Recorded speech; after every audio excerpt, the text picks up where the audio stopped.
Hello. Hi everyone, I'm just going to wait a couple more minutes for people to start arriving. I can see you're all coming in now. Now I just want to give a little word of warning. I tend to bring bad weather with me every time I do a webinar, and it is raining on and off really heavily, so I hope that the sound is okay.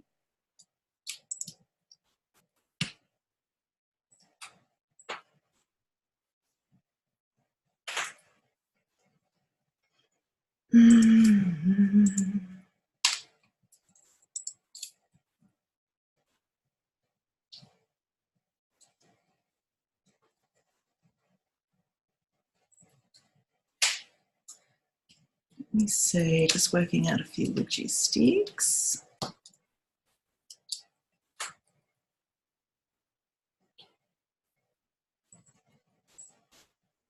Thank you, Samsung Galaxy S7. Sound is good. It's an interesting name. Thank you, though. It's good to know that I am being heard.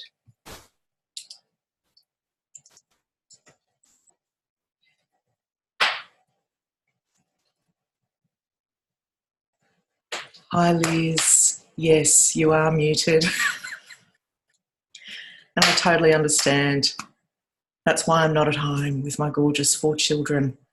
Otherwise, I'd never be able to do this. I can't even take a phone call during the day when I'm parenting. Okay, lovely. Let me just make sure I've got everything the way it needs to be.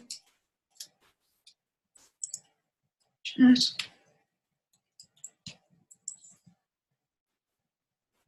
Okay. I'm going to mute everybody. And hi, Brooke, you can type messages. Nobody can hear you.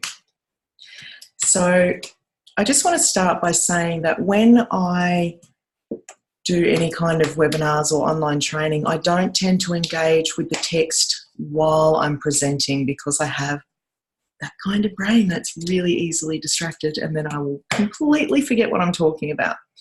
So I'm going to start presenting, and then I will check in with text shortly. Let me share my screen.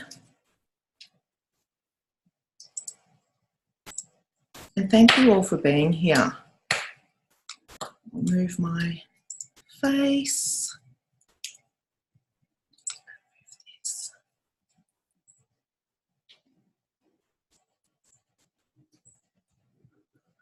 Okay, let's get started.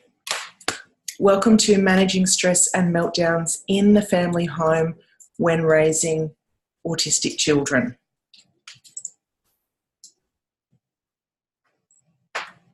So I am Christy Forbes, and here's a little bit about my background. I have a working background. I began in early childhood education. I then worked as an educator from P to 12, so I taught both primary and secondary.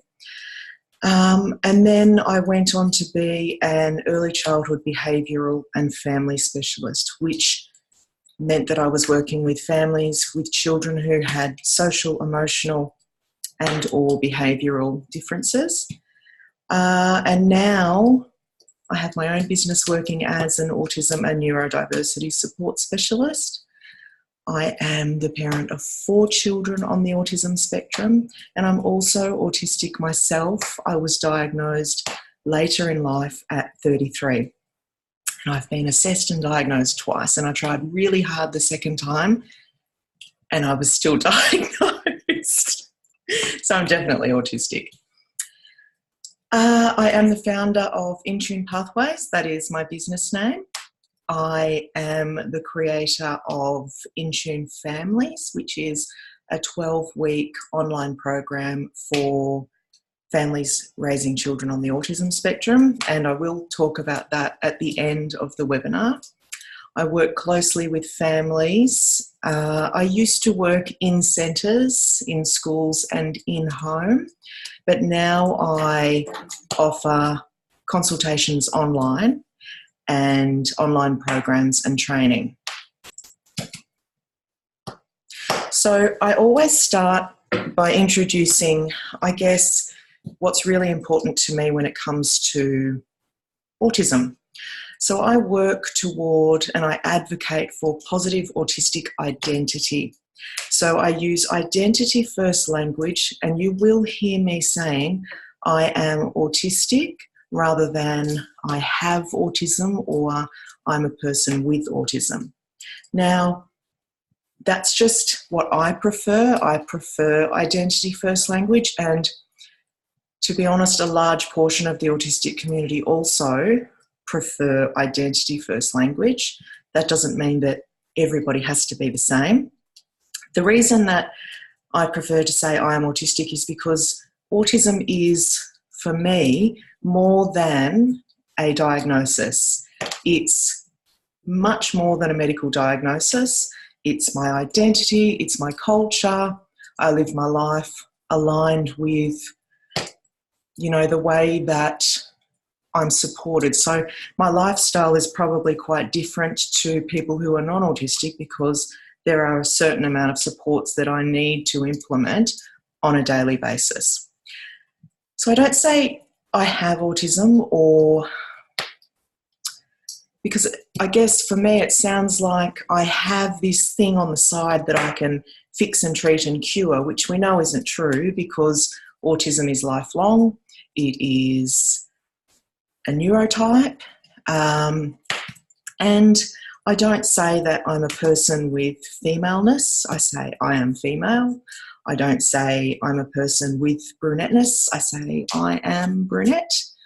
So that's just how I will be speaking. So I know that academically it's still being taught in universities to allied health professionals that we should always say person with autism because we're talking about their disability being a very small part of them. But if you investigate a little bit further, you'll find that many autistic adults actually feel like autism is central to our being, and that's really important for us and a really positive thing. So before we get started, I think it's really important, if we can, to set aside all we think we know about autism in order to be open to the possibility of a new experience and to keep an open mind. So the way that I talk about autism and the way that I consider autism will maybe be quite different to what you're used to hearing or how you consider autism or how you've heard professionals speak about autism.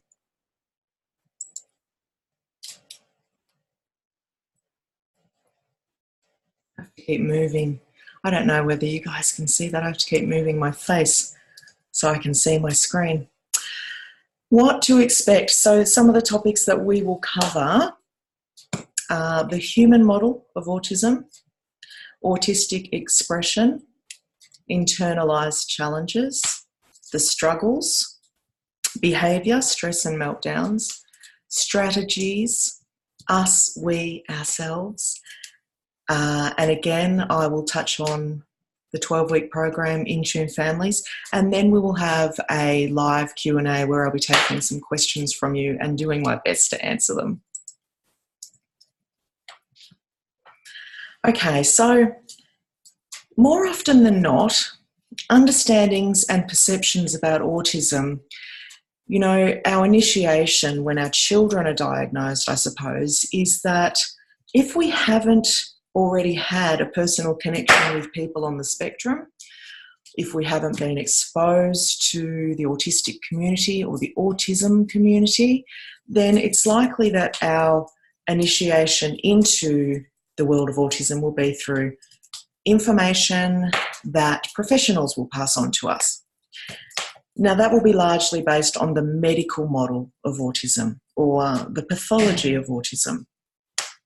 And then the other experience, if you are submersed in the autistic community, in autistic culture, may be that you have an understanding of what many people term neurodiversity, the neurodiversity paradigm, the neurodiversity model.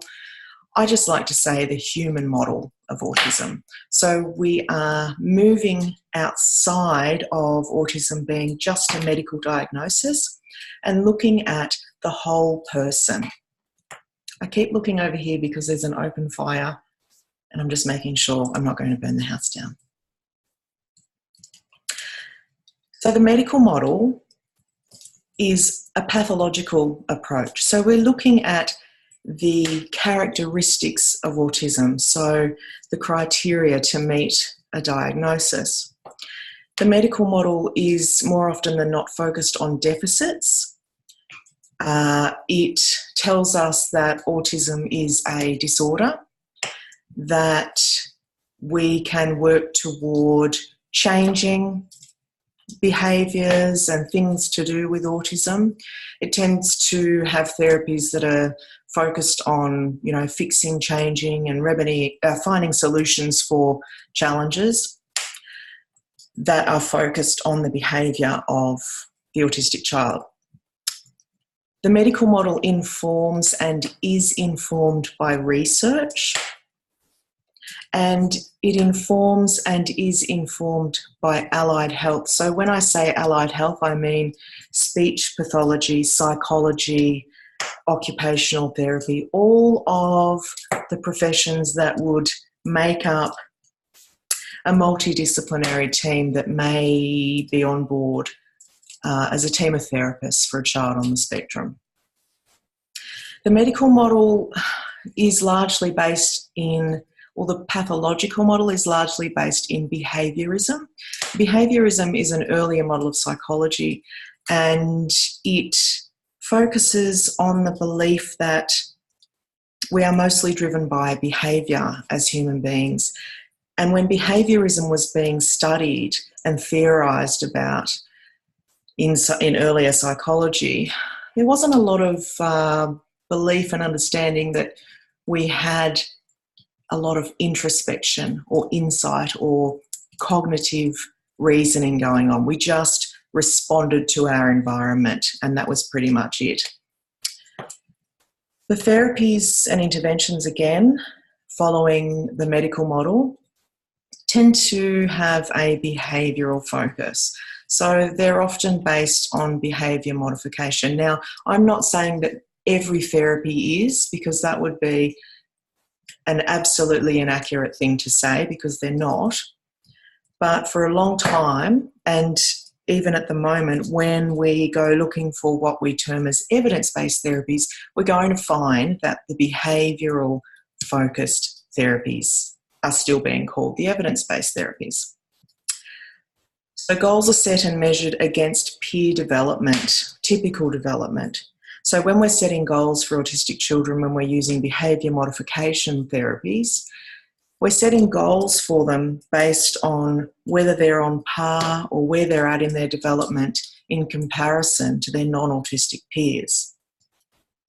And we tend to work toward normalisation, so bringing them up to their peers, teaching them neuronormative social skills, which means social skills that non-autistic people have, and teaching them pretty much a range of skills that are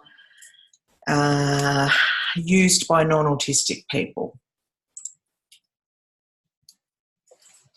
Now, the human model of autism, or the neurodiversity model, has an acceptance approach. I feel like I can breathe better already, just moving on to this part. It's focused on the value of diversity, and more often than not, autism is perceived as a natural variation, but we also acknowledge that autism is a disability. Now, if we can just stop for a second, I want to talk about how people confuse disorder with disability.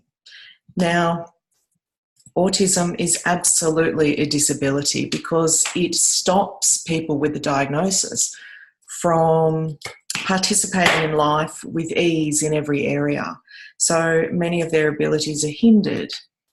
And when we talk about the neurodiversity model, what's often looked at is the social model of disability rather than the medical model. And the social model means that a person's abilities or disabilities will fluctuate depending on their environment.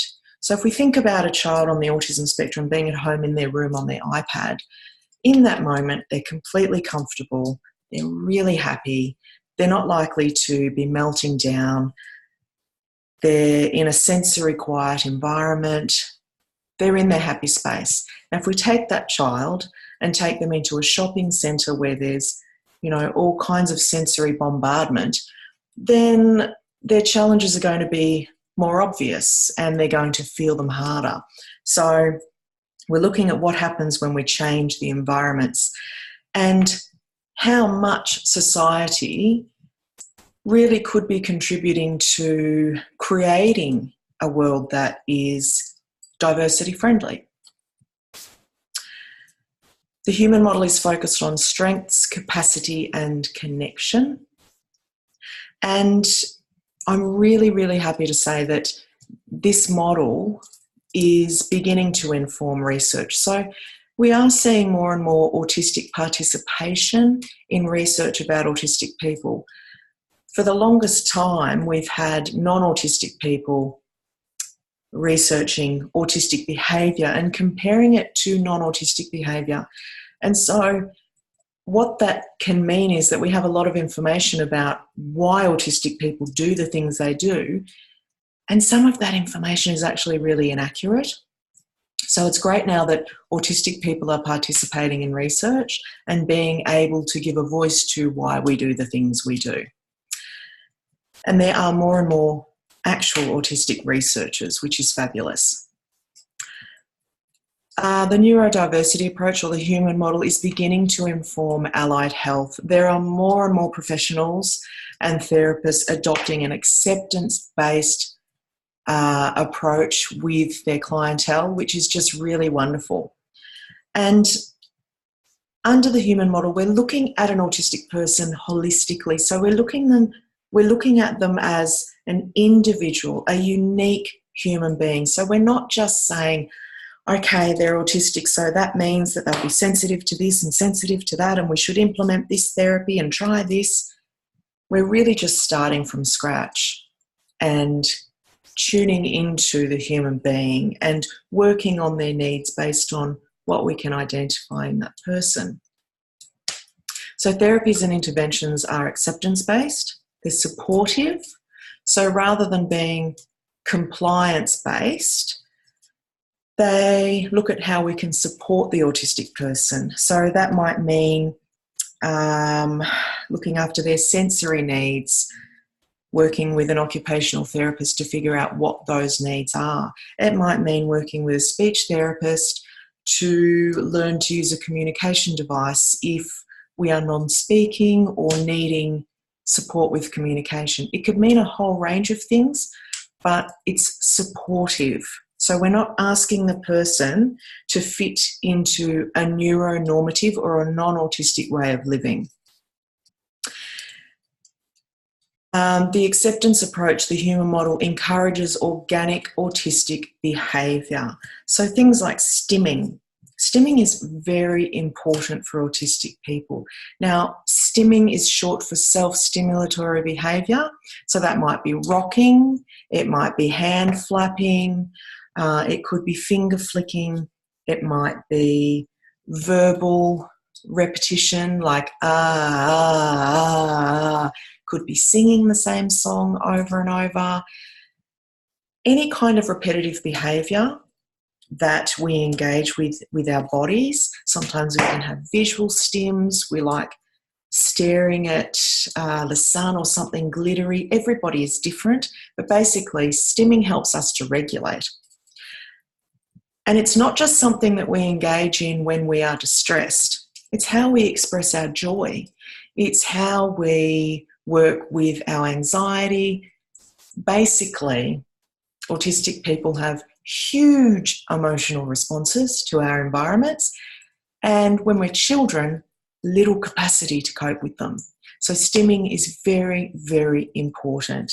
And it's almost like asking a happy child who is non-autistic not to smile. It is a really, really important functional set of behaviours that the autistic person should be allowed to engage in order to regulate themselves. And goals are set according to individual needs, as I was saying before, and we work toward actualisation. So helping the autistic person become exactly who they're supposed to become, working with their strengths and helping them meet their greatest potential. So let's have a look at the autism spectrum as it's generally understood.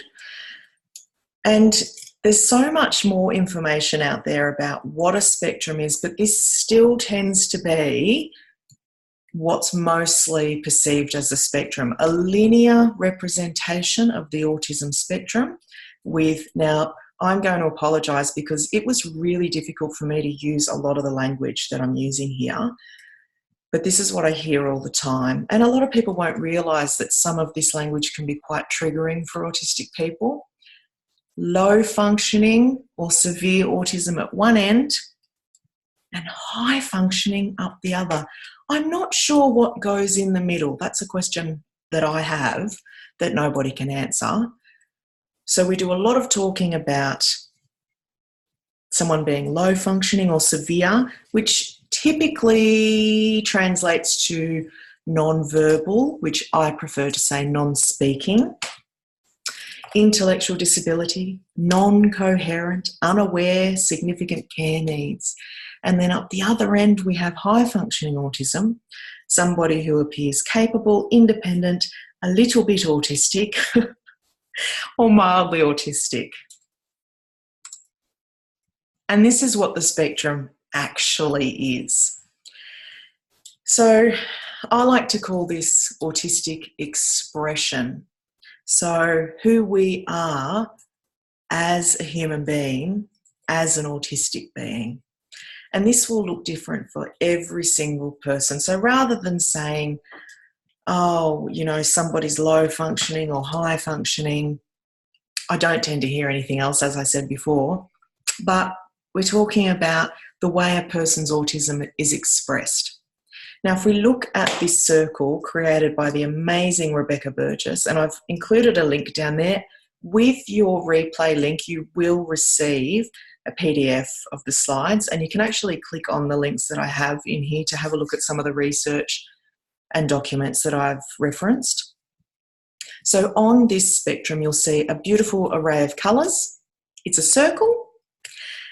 And on that spectrum, you can see language, motor skills, perception, executive function, sensory. Now, there will be so many other aspects to consider when we're talking about autism, but this is a very basic reference to all the things that make up an autistic person. Now, as you can see, somebody's language could be up here, and their executive functioning could be closer to in here. So we're taking bits and pieces from all over the spectrum. It's not about functioning labels. That's why in the autistic community, we really steer clear of functioning labels, because what that often means is, and I know that many parents will relate to this, our children who are labelled as low functioning often have their abilities underestimated. They often have their intelligence. People assume that their intelligence is congruent with the way they move their bodies or the sounds they make, and that's inaccurate. And then we have children with the label of high functioning having their challenges completely dismissed and overlooked. So, you know, having them in the school environment really struggling to hold it together all day, coming home at the end of the day and just melting down for hours because they're absolutely overwhelmed and exhausted. Trying to communicate this to others who are saying they're fine at school, or, well, they look okay, or they don't seem anxious, because for a range of reasons that I'm about to touch on. I'm going to use myself as a case study because it wouldn't have been appropriate for me to use anybody else, so it's me.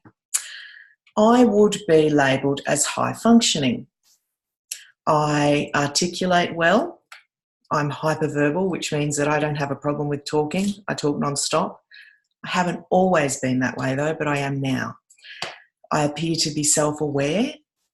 I have been told I'm insightful, that I demonstrate a deeper comprehension.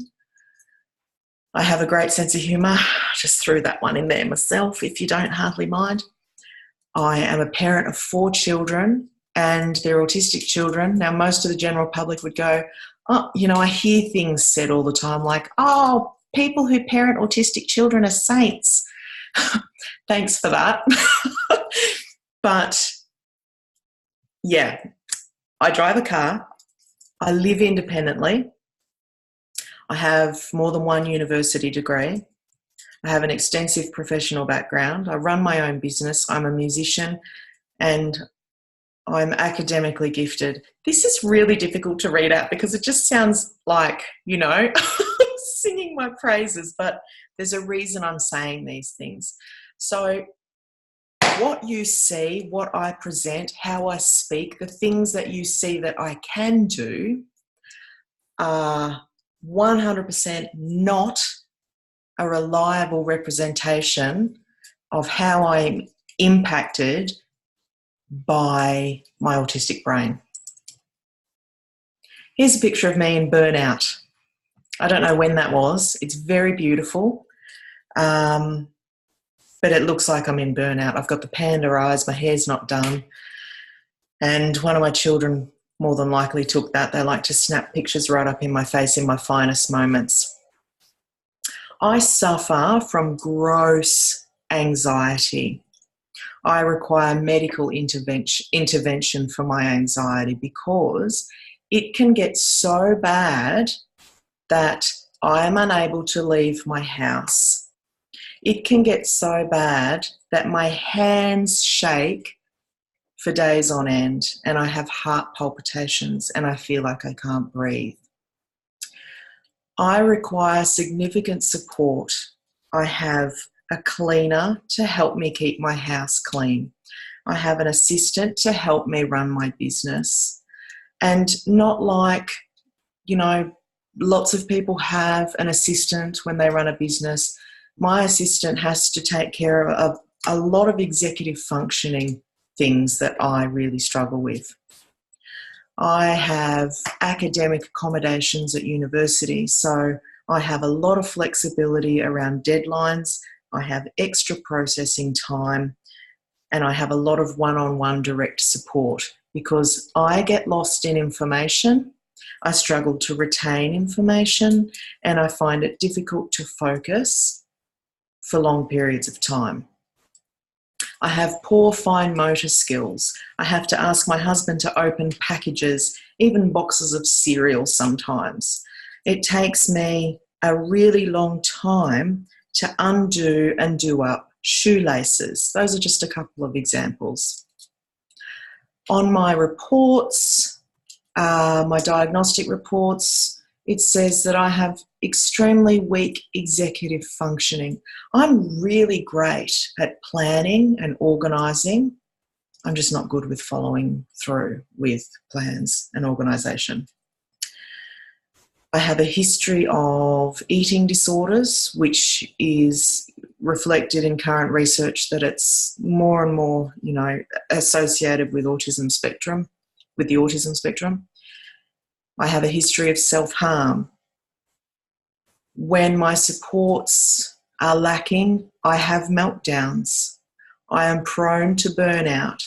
So after I do this webinar tonight, it will take me 2 or 3 days to recover. I will feel like I have a hangover. My sensory sensitivity will increase and I'll be quite irritable. So anything worth doing in life for me always has a consequence, basically. I have co-occurring conditions, several chronic illnesses, and for autistic people, sometimes we develop chronic illnesses because we have been exposed for years and years and years to environments that are extremely difficult for us to cope in. And when we don't know we're autistic, it can be even worse because we keep trying to force ourselves to be normal. I failed school. I left in year 9. I was a bit, all over the place. I was on behavioural modification programs. I was just in trouble all the time. And I was a school refuser. So my mother would go to work and I would pretend I was going to school, but I wouldn't show up for weeks on end. And I would be exhausted. As an employee, when I was working for other people, I was unable to consistently present for work because it wasn't on my terms, because I had to get up every day and follow instructions and regulation and engage in administration and do a lot of peopling all of the time. And I loved my job. I loved it. So we're not always exhausted or burnt out by things that we find hard. We can still find things that we absolutely love really difficult, like school. Many autistic children really love school, but there's just a plethora of challenges that we are faced with when we attend. I have a demand avoidant profile of autism, PDA, atypical autism, and I had to learn basic living skills step by step over my entire life. I had no idea how to be a parent. I had no idea how to study. I had no idea how to be a person, and I learnt by watching other people. So as you can see, look at the first slide and you can see who I appear to be, and in many ways I am.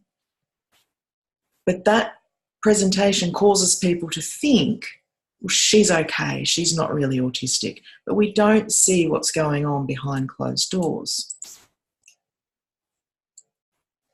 And this is what's going on. For many of us who are deemed as high functioning or mild, we engage in what's called masking. And masking is learned mimicry and adaptation skills to appear non-autistic. So we get very, very good at observing other people, the way they socialise, the things that they like or dislike, and we study them. And we develop a persona based on our observations so that nobody will know we are different. You don't have to know that you're autistic to do that. Masking is something that everybody does, but autistic people, whether they know they're autistic or not, are just super skilled at doing that. And we appear to not be struggling or needing support because that's something we really want to hide as well, because we don't want to appear to be different, especially when we're teenagers and young people. It's not cool to stand out or ask for help. It's unsafe because we might be targeted. We shut down autistic coping, so we don't stim. We're not in public anyway. Sometimes, we're not aware of our need for sensory input, if that's something that we have. And we don't go out of our way to avoid sensory input that's uncomfortable. So for many years, I knew that there were certain sounds that would make me feel ill and cause pain in my body, but I just forced myself to get on with it and get over it. And over time, when we do that to ourselves, we become chronically and mentally unwell.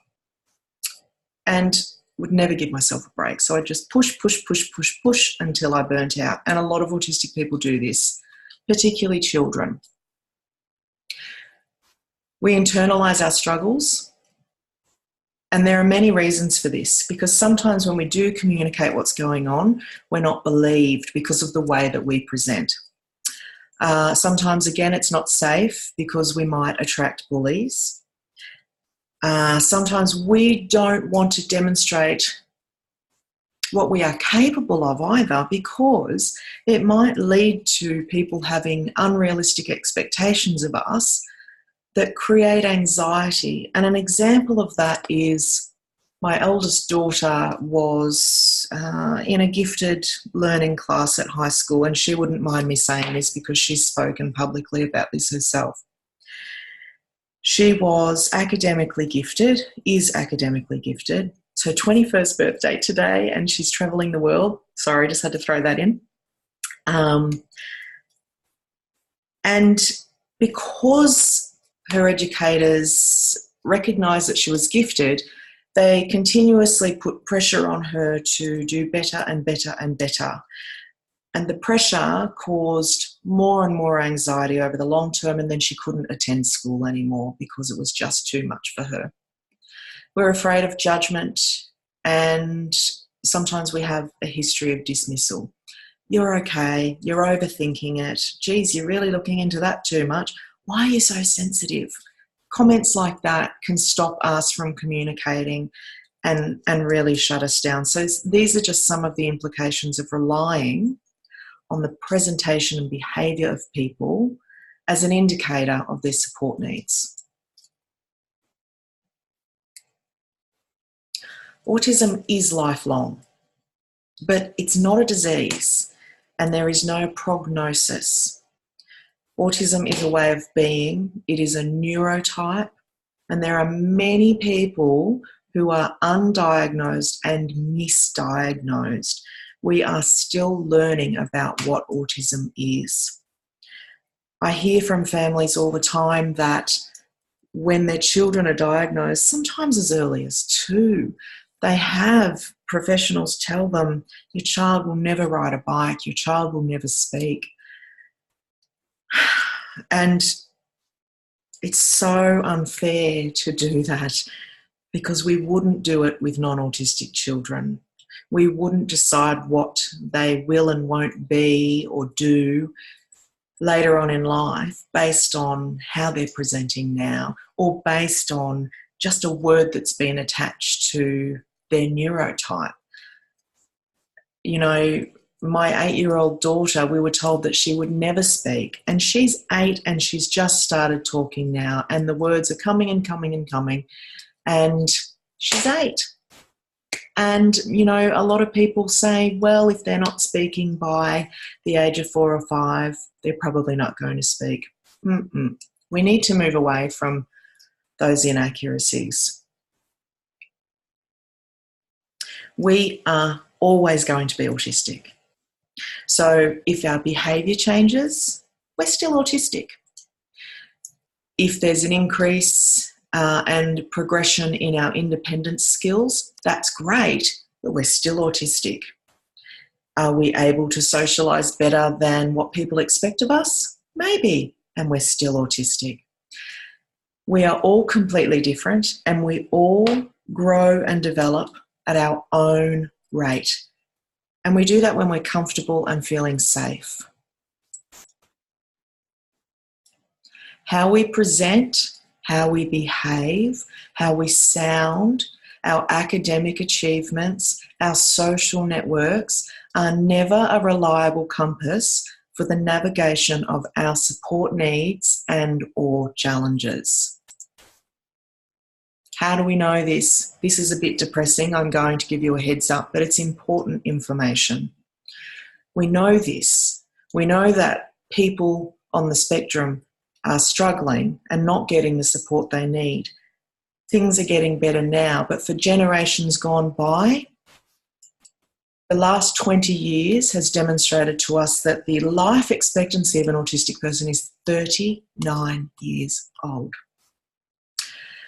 We have co-occurring conditions: anxiety, depression, hormonal disorders, eating disorders, epilepsy, fibromyalgia, heart disease, and so many more. We are 4 times more likely to experience depressive disorders in our lifetime, and 16 times more likely to die from suicide. And I would like to see these numbers start improving, because we know that the last 20 years has seen many people go undiagnosed. And as we're learning more and more about what autism is, our autistic elders are coming to understand that actually they're on the spectrum as well. Grandparents, parents, aunts and uncles, and it's really amazing. So if you have had access to my webinar on autism and anxiety, you'll notice that a few of these slides are from that webinar. A few changes with words, but this is really important information for us to know, so I need to repeat a lot of stuff because of the overlap. The factors of struggle for autistic people. We have a hypersensitive neuroception. What that means is the way our brain perceives our environment and how it assesses level of threat. We have a heightened level of threat response to our environment. And that works in conjunction with our sensory processing. So all the information that's coming in through our smell, taste, touch, what we hear, what we see.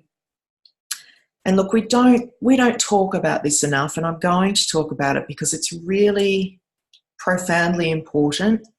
The energy of other human beings, the presence that people bring around us. As autistic people, we're very, very sensitive to the energy that people bring. So you may have had an experience where you've met a person that you've never met before, but they have an angry kind of energy about them. And they don't even need to speak, you can just feel it. Or you might meet somebody who has a really loving and kind and warm energy about them. Autistic people are hypersensitive to this. And as children, something that we do a lot is we feel responsible for other people's stuff. So we are really driven to help people a lot of the time. Now, we're not all the same, and I can't speak for all autistic people, but many of us are wired this way. And so we find it really difficult when other people are struggling, and sometimes we internalise that as being something that we've done wrong to upset people. Our sensory integration, many of us have sensory processing disorder. And the way that our brain filters our senses will be different. And that will be different for every autistic person. So some of us will have heightened smell sensitivity. Some of us won't. Our senses feed memory association. And this can be a great thing, but it can also not be a great thing. Elephants never forget, neither do autistic people.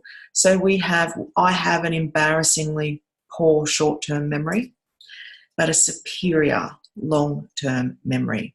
I can remember conversations from 20 years ago, what somebody was wearing, what the people walking past, what kind of shoes they had on, what was playing. I take everything in, and once it's in that long-term memory bank, it's there forever. Now, the tricky part for autistic people with that is if we have had an incident occur in our lives that has been particularly difficult or traumatic, our sensory information can have the propensity to trigger that over and over again for the rest of our lives when we least expect it. So we might hear a song on the radio at the supermarket, and it might remind us of that time in our lives where that really awful thing happened. Or we might see somebody wearing a shirt with a picture on it that takes us back to that time when that really awful thing happened. Our sensory information triggers difficult and negative experiences for us a lot. And our brains are problem-seeking and problem-solving. And I think a lot of people translate that to mean we're really good at puzzles or we're really good at maths problems. Our brains scan for actual problems to solve. in our life as well. So sometimes I'll wake up in the morning and before I even open my eyes, if there's no drama going on in my life, my brain will go, okay, let's remember that time in 1979 when you said that really embarrassing thing and everybody laughed at you. And I relive that. I absolutely relive it because the brain doesn't know the difference between something that's happening now and something that's happened before. So these things can be happening in our heads all of the time and people don't know. The sensory systems are the visual, oral, olfactory, tactile, vestibular, proprioceptive, interoceptive, and neuroceptive.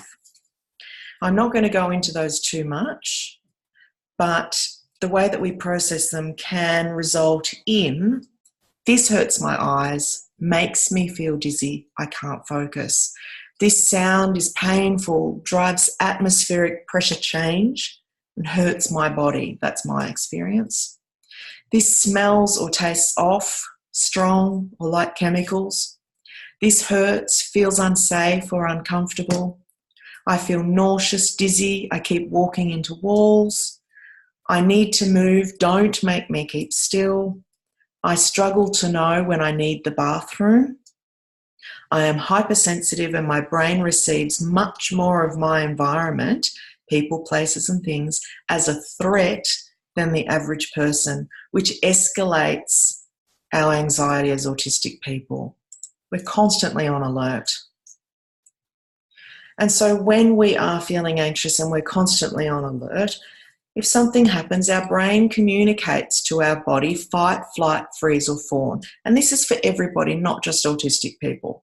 But this is a process that we have going on several times a day because of our hypersensitive neuroception. Our body reacts first. We don't think, oh, this really scary thing is happening. What can I do to overcome it? Our body kicks into gear first. And our mind, our cognition, our processing is very slow when our body is reacting to what our brain has received as a threat. Our thinking takes a much longer time to catch up to what is actually going on. Our body kicks into overdrive and works its magic under the direction of the brain to protect us. But sometimes we don't actually know why or what to do in order to feel okay. Now, an implication of compliance therapies or behaviour modification therapies are that sometimes they can encourage masking and fawning, which I'll talk about fawning in a moment, via changing our behaviour, and can further disconnect us from the intuitive or instinctual process of autistic regulation. So we might be taught in therapies scripted language, or this is what we do when this is happening. So we're not connected to the instinct of what we would do as an autistic person in a stressful situation. We're trying very hard to think about what we've been taught we should do to look normal. And an example of this is, I remember this one day at uni and everything was peaceful and fine and I was studying literature and we're listening to our lecturer read a book and an alarm started to go off. And my heart started racing and I was terrified and I could hear the alarm, but I felt shocked, like somebody had come up and slapped both of my ears. And my body instantly went into panic mode. Oh my God, what is happening? What does this mean? So I'm having this internalized process of absolute terror, fear, confusion. But at the same time, I don't want to look weird or different. So I'm looking around my class at everybody and they're all still just sitting there and I'm thinking, am I the only person who can hear this? And I start to self-doubt and question myself. Why isn't everybody panicking and running out of here? nobody says anything. They just keep reading and everyone's listening, and I couldn't stand it anymore, and I stood up. And I'm just standing there and everyone's still sitting and reading, and I'm standing there thinking, what do I do next? If I did what I really wanted to do, I would have just got up and got out of there, because I would have felt a hell of a lot better when I was out of the building. But instead, I was trying to comply with neuronormative behaviour. I was watching what everybody else was doing and worrying about being different. And when we do that, there's a danger associated with that, because, that's one situation that wasn't too bad. But when we disconnect our children from their instincts and their intuition, then we're moving into dangerous territory when we're thinking about people who prey upon vulnerable people. So what happens to our bodies during fight, flight, and freeze when our brain perceives a threat? During fight, we might have a meltdown, lash out verbally or physically. We might self-harm, argue, stand our ground, defend ourselves. During flight, we might run away. Our body might prepare itself to run via having toileting accidents. And we might remove ourselves from an area or space and seek refuge. So we might hide somewhere. Or we might just go within and shut down, which is also what we do when we freeze. We shut down, become non-responsive. Some of us become non-verbal or non-speaking. And some of us become demand avoidant, or our demand avoidance escalates or intensifies. And this is often mistaken with fight. Demand avoidance is a form of freeze or shutdown rather than a form of fight, which is how we would perceive it based on the behaviour. We'll talk a little bit about that soon. So what is fawn? Fawn is when we comply, when we are people-pleasing, agreeing, staying quiet and being submissive in order to avoid a threat or danger. Masking, some people get masking and fawning confused. They can look very similar. Masking is when we're developing a persona. We're presenting ourselves a certain way so that we can get away with being different because people won't know. Fawning is when we feel under threat and we comply or adapt in order to protect ourselves.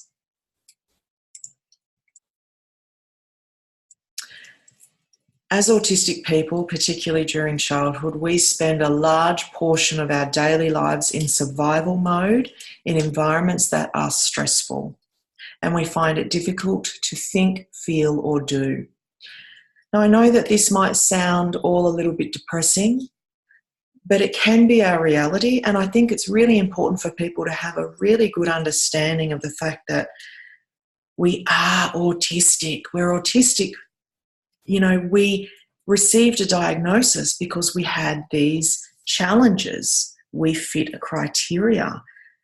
And there's this misconception that people are getting diagnosed very easily and everybody's getting a diagnosis, but it doesn't quite work that way. For many children, they have a team of different allied health professionals who do their own assessments. Then they come together and have to agree in order for a diagnosis to go ahead. There's hours of cognitive testing and observations and interviews. So we are diagnosed for a reason. We are not non-autistic, we are autistic. So really, it's not unreasonable to assume that we are going to have challenges across our day because we are trying to fit into a world that is predominantly non-autistic. So you will have heard, no doubt, people tell you your children don't appear anxious at school. They behave fine when they're with me. They're just being difficult. And the reason that people may not see our children struggling at school or being themselves with other family members or friends or not being difficult is because they are likely to be masking or fawning. And it's not always out of fear. It's because home, mum and dad, or whoever their closest people are their safe people. It's who they feel most secure with and trust with, so that they can let it all go at the end of the day, have meltdowns, be who they are. This doesn't mean that we're weak as parents, or that we're failing our children, or that we're not doing the right thing, or we're letting them get away with whatever. It means that they feel trust and a sense of security and safety with us, so they can open up and be who they are.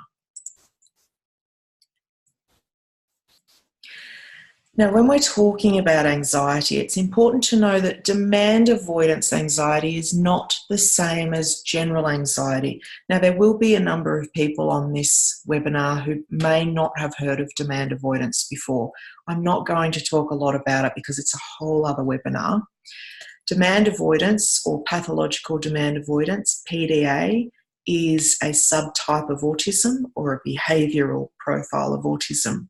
And it's driven by extreme anxiety that results in a child or a person needing a higher amount of control. Demand avoidance, what we'll often see with children who are demand avoidant is an increase in their demand avoidance after long periods of compliance. So I speak to families all the time who will say, they'll give me all this information about their child refusing to shower, refusing to brush their teeth, struggling to get out of the house, not showering for weeks on end. Basic everyday activities are just too hard for them. And sometimes that can be hard for us to believe, because again, we're looking at the presentation of a person and going, how can you not just get up and walk into the shower and wash your body? Or what's so hard about brushing your teeth? What happens with demand avoidance is, just like the autistic brain has a heightened sense of neuroception, so the way that we perceive our environments and the level of threat, demand avoidance is just a whole other level. There's no control over it. The person is not working under free will. You know, what happens is the brain recognises after a long time of struggling and struggling and struggling and pushing ourselves that, no, that's enough. We're not going to do what we're told anymore. We've done that for long enough, and this is what it's resulted in: ongoing stress, feelings of trauma, exhaustion, burnout, breakdown, not coping. And our brain just goes, okay, you're not paying attention to what you need. I'm going to kick in and do it for you. And it puts the brakes on, basically. So children find themselves unable to comply with basic requests. And this is particularly true when they have been in a schooling environment that has not worked out for them and they've been taken out of there. And that is because they will require a process of recovery. So many families find, with the support of their professionals, paediatricians, psychologists, whoever, that when they finally take their children out of school, after trying and trying and trying for a really long time, they need that time for their child to recover from trauma. Basically, it becomes a trauma for them. And that's not about laying blame with anybody, because we can't know what we know until we know it, basically. We're winging it, we're doing the best we can, and we're learning as we go. Anxiety in demand avoidant children is often not obvious at all. In fact, it is masked by confidence, humour, and sometimes outrageous behaviour or gross passivity. So typically it is said that people with a demand avoidant profile can be much more social, appear more social, more confident, and the anxiety just feels different. So when we're asked to do something, there's this inner resistance. Even when we want to do things for ourselves, we often find that we're unable to meet that. Demand avoidance is not I will not, it is I cannot. And again, it isn't about a child being resistant on purpose or intentionally. And I know that this can be really difficult for people to believe, but it's a very, very real condition. What does autistic struggle look like? It takes on many faces and yet is faceless. Our struggles are not always obvious. In fact, due to our fixation as a society on childhood behavioural intervention and management, often the last thing we will consider as the driving force of unacceptable behaviour, I'm doing this a lot tonight, is struggle. As the saying goes, children are often not giving us a hard time, but having a hard time. So the first thing I ask my 5-year-old when her behaviour is, a little questionable, I will get down on her level and say to her quietly and compassionately and with love, are you having a hard time? And she will instantly de-escalate and say, yes. And look, sometimes it's something really out there, like, I'm upset because last Thursday you told me I couldn't have an ice cream. But it cuts off the escalation of behaviour. Struggle looks like aggression and or passivity. It looks like food restriction and or disordered eating, demand avoidance, perfectionism, repetitive behaviours, school or kinder refusal, and need for control, complaining of illness, because another thing about being autistic is often when we are not able to understand and express something that's going on for us, our body takes it on. So we might have a sore throat or we might complain of a sore tummy. So we actually really tune into our physical being. So your children might say to you, I can't go to school today because I've got a sore tummy. And that might just be because they're struggling with anxiety or, other big feelings that they can't put words to. And now the fridge is going to start buzzing, so excuse the fridge. Fears and phobias, OCD, a need to organise, arrange and over-prepare, physical conditions, never leaving our room. Now, that is not always indicative of struggle. We do require a lot of downtime, and it's quite healthy and normal for autistic teenagers in particular to have quite a bit of downtime. Having trouble sleeping, extreme and or sudden mood swings, trouble separating, so our children might have separation anxiety,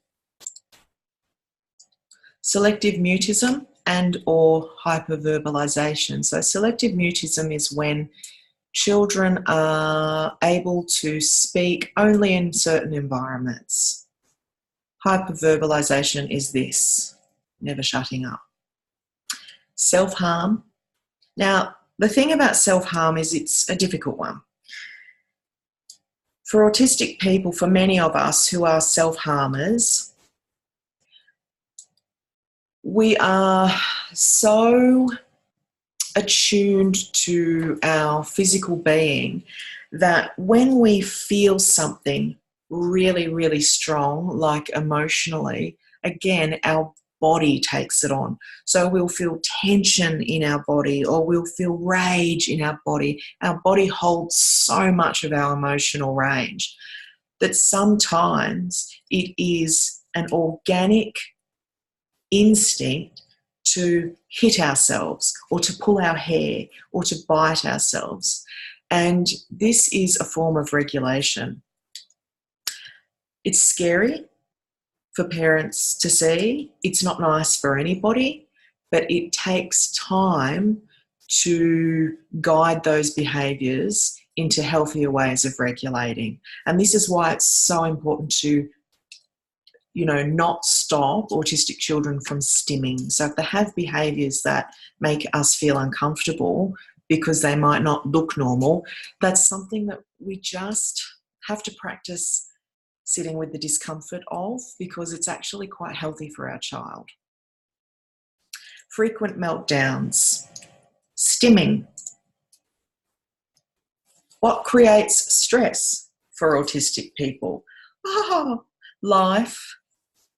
Sensory input, being bombarded or overwhelmed by sensory perception. New and unfamiliar situations. The unknown. What are the rules? What's expected of me? Demands, realistic versus unrealistic. Are people going to expect me to do something that I may not be able to do? And the anxiety around that can prevent us from engaging or leaving the house. People. People. Energy, navigation of emotion, preferences, and social styles. So we can tell a joke. This is the thing about social skills. I can tell one person a joke and they can think it's hilarious. And then I can repeat that joke because it worked really well with that person, with someone else, and they might be offended. So, there's no real social rules. And so navigating people can be anxiety provoking for autistic people.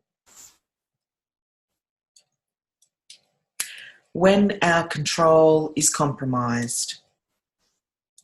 So, we do a lot of talking about autistic children needing control and being controlling. But if we reframe that, if we look at it from a different perspective, they actually tend to have a lot of their autonomy taken away. So depending on the types of therapies we're engaging in and how we're approaching managing their support needs, we may be asking a lot of them that they find really challenging and difficult, and that might take up a lot of their day. So, example, sitting in a classroom for a certain amount of hours, complying with neuronormative social rules. So a lot of their control is taken away, which explains why they're always seeking it. Expectations or demands, again, we may not be able to meet. Will I manage this okay? Is there a right and a wrong way to do it? Vulnerability, being criticised, being wrong, deep feeling and deep thinking. I love that I feel and think deeply, but those things, those strengths of ours can also be quite burdensome as well. It can create a lot of pain. Being seen and heard, knowing we are different, being targeted, having focus on us can be off-putting and a disruption. I could never cope in a classroom. I could never cope with people looking over my shoulder or somebody checking on what I was doing, because I was so anxious about the next time they were going to come over and see if I knew what I was doing and whether I was doing it right. Not being seen and heard, having our ability undermined, having our challenges overlooked. And fear of judgment and being misunderstood, that is a big one. Autistic expression, communication barriers, differences in interests, all of those. Change is difficult. Processing plans when they change, because I already have a picture in my head of how it's going to go. And when that changes, I have to go through this whole process again of how it might look. So when somebody invites me to a gathering, I really want to know who's going to be there. Will it be in the backyard or will it be in the kitchen? How many chairs will there be? I like to have an idea of what it's going to be like. And it's really painful not to have that. But when we do have that, and then somebody says at the last minute, actually, it's going to be different, it creates so much anxiety. Rejection, based on our differences and challenges navigating social norms. Not knowing the rules or having to follow rules.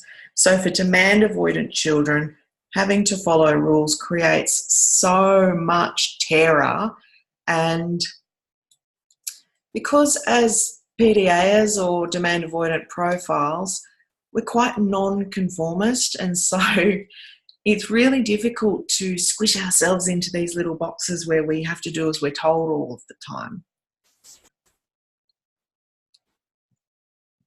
So what can we do at home to reduce stress and anxiety and prevent the frequency of meltdowns or lessen the frequency of meltdowns?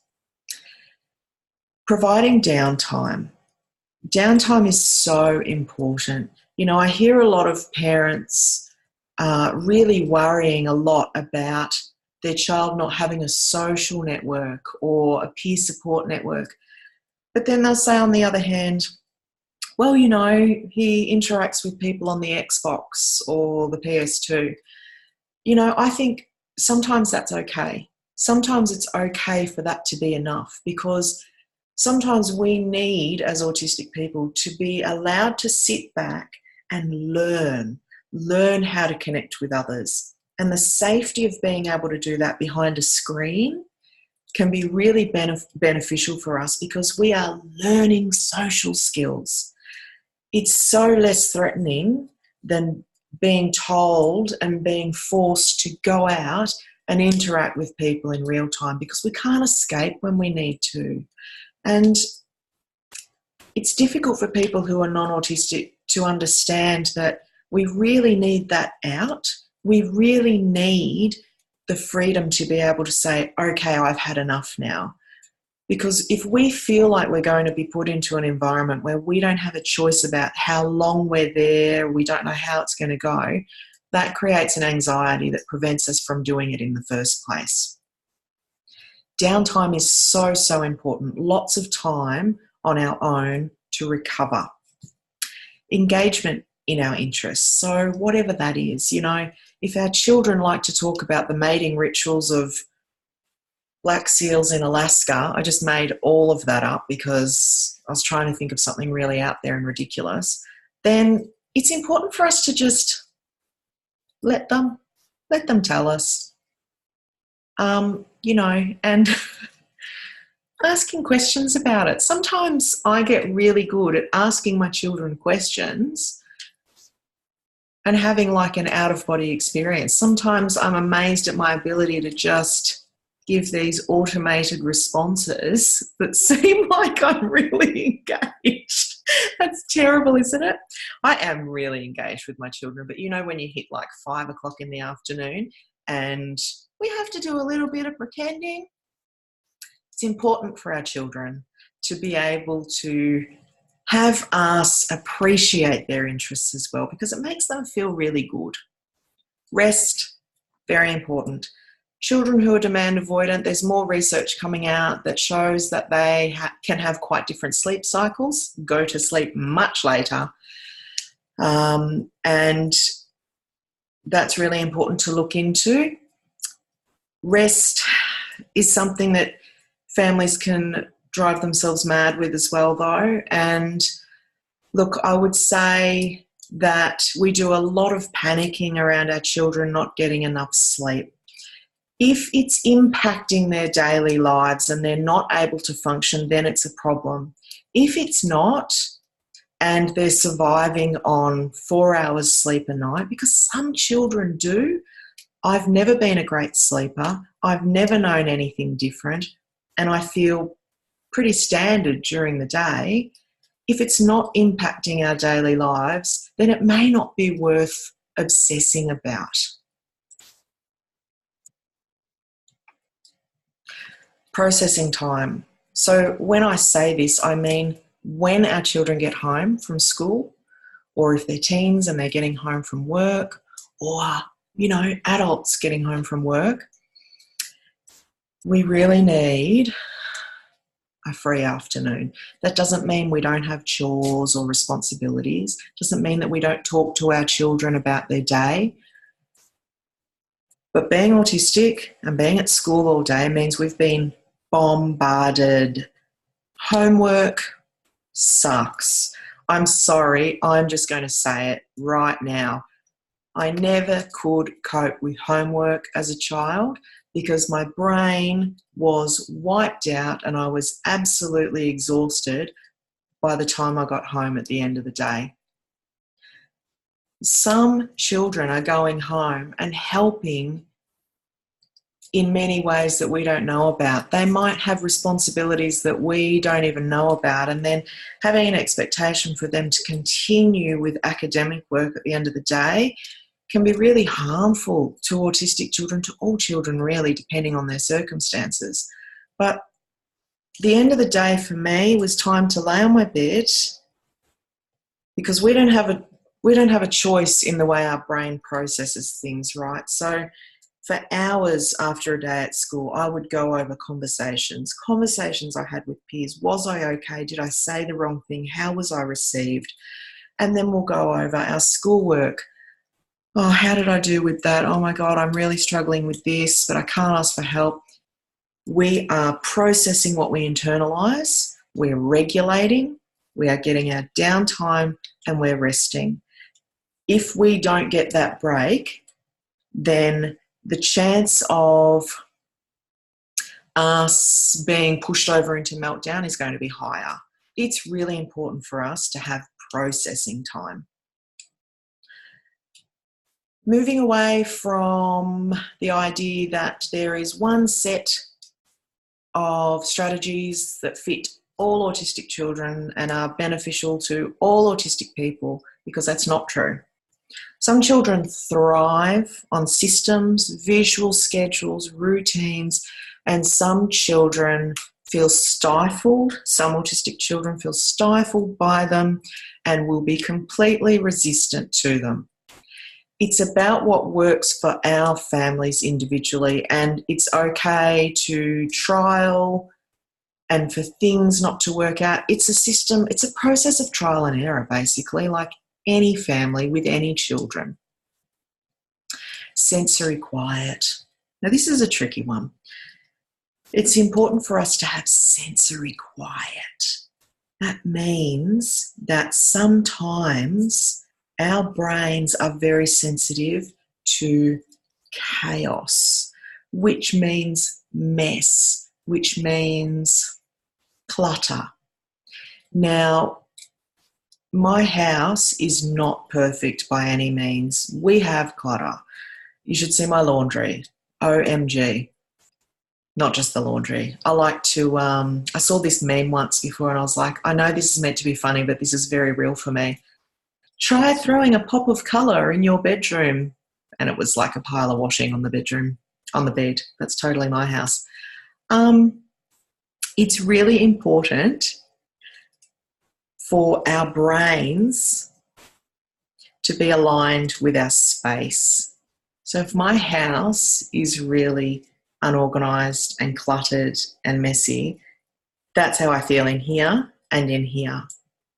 So trying to work out a system so that we can have at least one room or one area in our home where our children can go to for sensory quiet. You know, some families go that one step further and even create a sensory room that has activities or a swing or bean bags or sensory toys.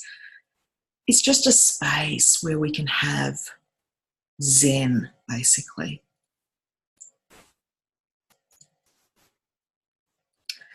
It's important for us as parents to be consistent but be human. Excuse me. So when I say be consistent, I don't mean with discipline. I don't mean with behaviour management. I mean if we say, tomorrow we're going to go to the park. it's important for us to do our best to follow through with that, because it creates a sense of trust and safety with our child when we are consistent with what we say we're going to do. But we're also human and things come up and we can't always follow through. Showing our children we are human beings is really, really important. You know, when our children come to us, and they're very perceptive little people, come to us and say, "You seem like you're having a really hard day," or "You seem angry." For many of us, our first instinct is we don't want our children to worry. So we lie to them and we say, "Oh no, mummy's okay, everything's fine." I try and encourage parents to be honest with our children and say, "That's really, really clever of you to notice. You are so good at noticing when other people are having a hard time. I am okay, and we might talk about it later," or "I don't feel like talking about it, but mummy is okay, but thank you for asking." Because we're feeding back to them that their instinct that there was something not quite right was correct. We are connecting them with their intuition, and we are helping them to learn that it's okay to communicate and to ask questions. When we pretend everything's okay when it's not, and they've come to us and they've demonstrated that they know that it's not okay, we disconnect them from their intuition. We can cause them to self-doubt. And, you know, there's so much talk about autistic people not being able to feel empathy or express empathy. But sometimes when we do, people are uncomfortable with that and we can often be shut down. Finding activities that are mutually beneficial is great. So I like to go out for a walk. My child likes to climb trees. So that's what we do. I use the incentive of climbing trees so that I can get a 1-hour walk just out in nature. So finding activities that serve both of us are going to help create calm and peace. And we don't have to go out to do that. We might play with Play-Doh and enjoy just being in the moment. And I like to pop in some essential oils into our Play-Doh and have a bit of a sniff while I'm kneading the Play-Doh. It's okay to allow the eggshells to break once in a while. We don't need to be constantly walking on eggshells because our children are autistic. Sometimes it's inevitable that autistic people have meltdowns. It's a form of reset. It doesn't mean we've failed as parents. It doesn't mean that we haven't prevented something awful from happening. Meltdowns happen because they have a purpose and a function. So sometimes we just, again, need to practice sitting with the discomfort of allowing our children the process of not being okay and working their way through it. Finding different ways to communicate. When my older girls were younger, we had a communication box. It was a tissue box that we decorated together, and one of the girls had trouble communicating things. She didn't know how to word things, or she felt too anxious or nervous to say things. So I gave her the opportunity to write notes and to fold them or screw them up and pop them in the tissue box. And at the end of the day, I would check the box and I would read what she had written. And if it felt right for her, I would respond, or I would just let her know that I was aware of her feelings. We can communicate with a book, we can have a tissue box, we can text, we can go for a drive and talk to our teenagers because we don't have to look at each other and it's not as intense. We can go for a walk and not look at each other because it's not as intense. We can communicate while we are doing other things so that it's not as confronting. Negotiating. Now, this is a difficult concept for many families because we get focused on being the boss or being in charge or being in control or being, authoritative. When we have autistic children, sometimes it can take a long time for us to work out what is the best way to approach parenting. Now, if you have demand avoidant children, you are already going to know that negotiation is crucial. It doesn't mean that we are giving up our power. It doesn't mean that we are giving away control. We're actually teaching our children really important skills. We're teaching them, again, how to communicate, how to work with others, how to be fair, how to consider and think about others, and how to plan and prepare. And it's, implementing really great living skills into the family environment. So we're thinking about a range of things at once when we're negotiating. Being flexible. It's okay to reflect, rethink, revise rules that we have, boundaries that we have. And again, those things will change all of the time as our children change and grow. In our home, we do have demand avoidant profiles amongst us. We're not all demand avoidant. And my husband and I have to sit together regularly and write down on paper, okay, what are our negotiables and our non-negotiables at this point in time? And do you know what? It's okay for those to be different for different children. Sometimes we have to have a family understanding and acknowledgement that with our different needs comes a need for different supports. So we're not always going to have the same rules for everyone. In fact, some families don't even have what we call rules. We have expectations. We have in our family negotiables and non-negotiables.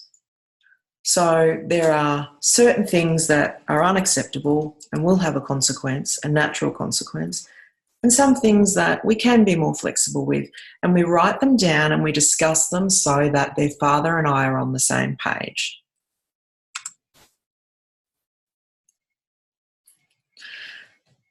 It's okay and it's important to say no, to change your mind and to not attend events that cause you or your family stress. It's important for us to say no to people to look after ourselves. It's okay for us to change our mind and cancel and to not attend. If attending certain events or functions is stressful for you as a parent and is stressful for your child or your children or their siblings or your entire family, it's okay and really important to acknowledge that and to take a break from things. It doesn't mean that we're isolating ourselves or shutting people out of our lives. We're just taking a break and revisiting different ways of doing. It's important to use your voice to communicate with people, and we're not all great communicators, so we find different ways of doing that.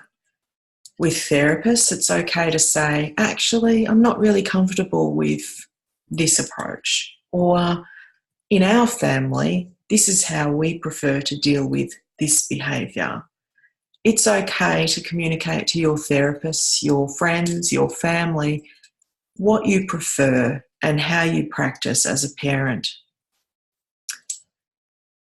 And again, it's crucial for us as parents to be able to sit with discomfort, the discomfort that we will have moments that feel really, really tough. We will have days, entire days, that feel like they're just a write-off. But they're moments or they're days.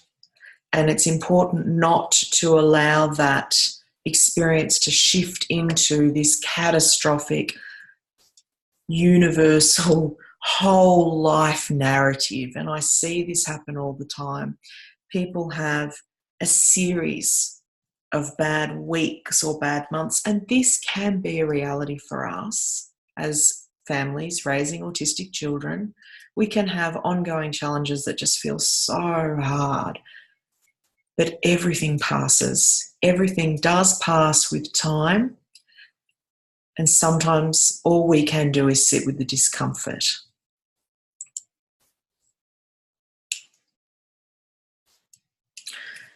More important than anything is us, what energy we bring into the family home. Paying attention to our energy, our health. And you know what? I went to a seminar a couple of years ago for parents raising disabled children, and they talked about health, and I just rolled my eyes. I rolled my eyes for like 5 hours straight. And I just thought, how am I going to fit in anything to do with myself? And then I think it was about a year later and I ended up bedridden with chronic illness. So I take that very seriously now.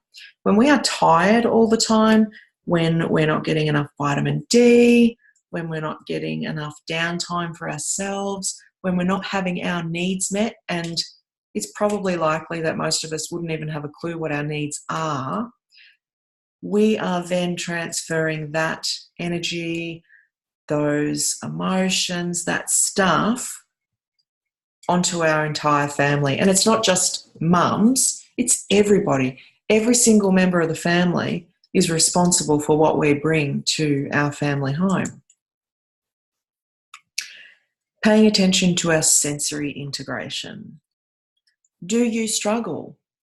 Are there things that you struggle with on a daily basis? There goes the fire. That you need support with. Sensory integration. Before I knew I was autistic, I was especially sensitive to loud noise. And I used to think, yeah, but my mum's the same and so is my grandmother. This is just normal. I'll be okay.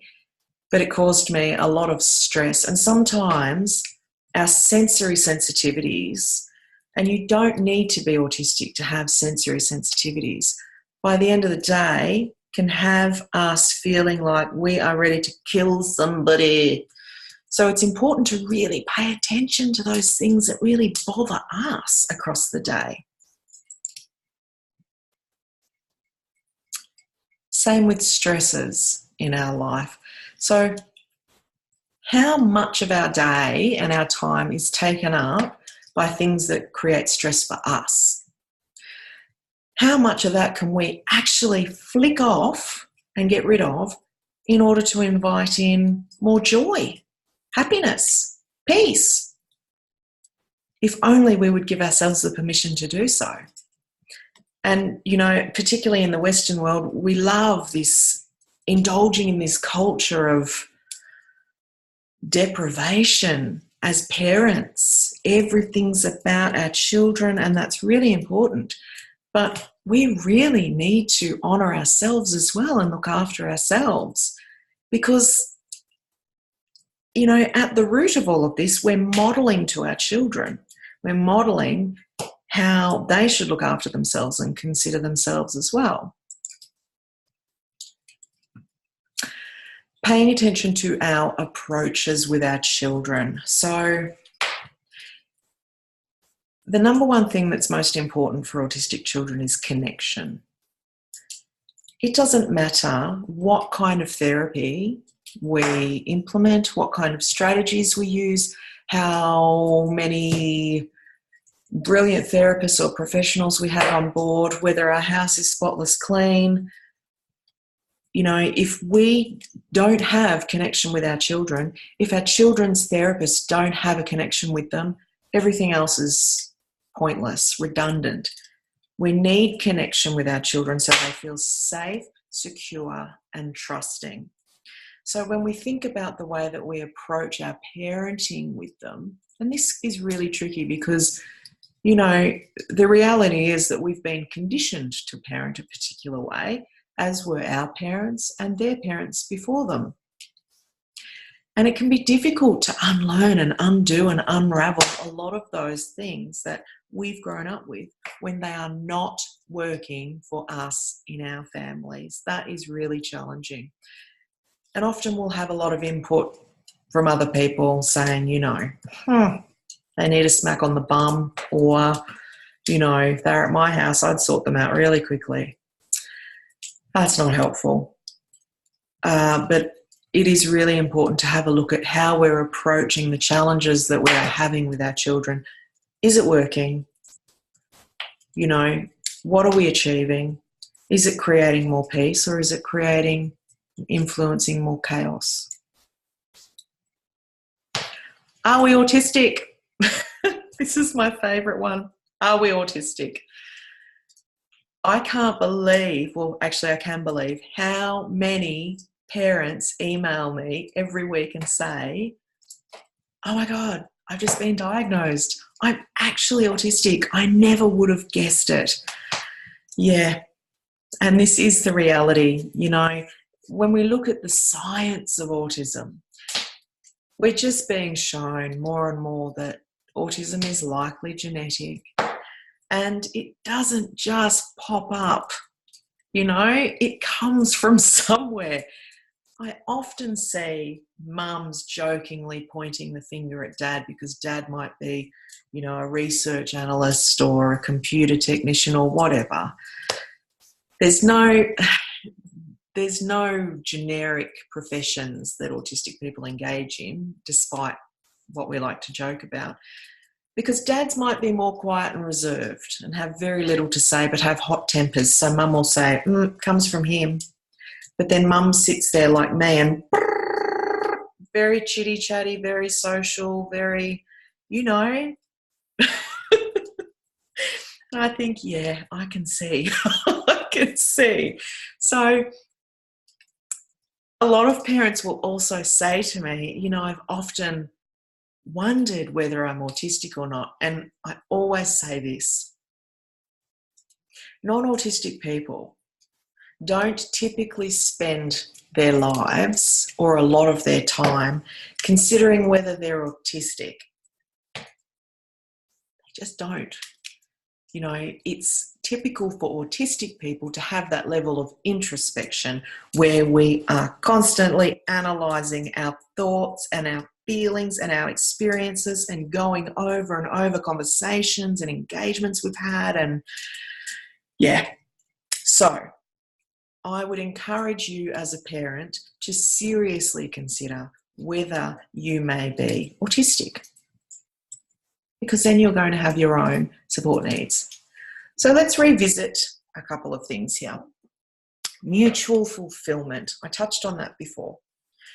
So when we engage in an activity of play or creativity with our children, we can ask, what can I get out of this?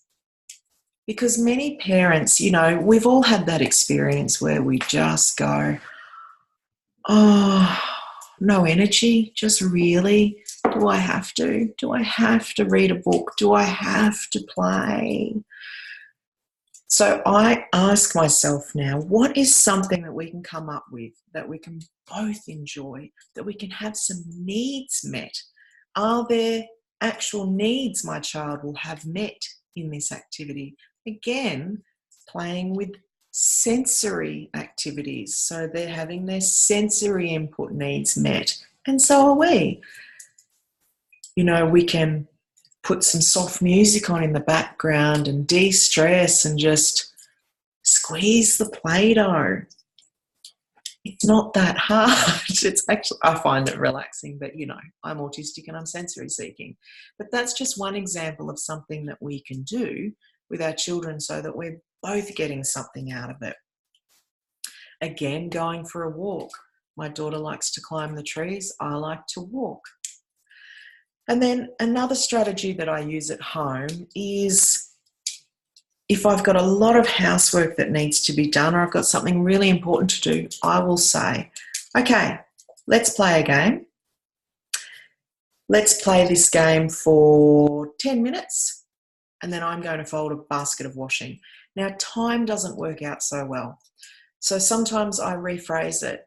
We might play a video game and I'll say, let's do level 1. And then I'm going to fold a basket of washing, and you can have your child time you or do something else while you're doing that. My children like to create games. They come up with interesting games for us to play. Sometimes it's terrifying. And we call them levels. So an example of this was we had the peanut physio balls out, the things I do, and we were having bouncing races on them, and we created levels, and there was a different form of bounce or whatever for every level. We'd do level 1 and I'd make a big deal out of it. Woohoo! And the winner is, and of course, she was the winner. I'm not allowed to win.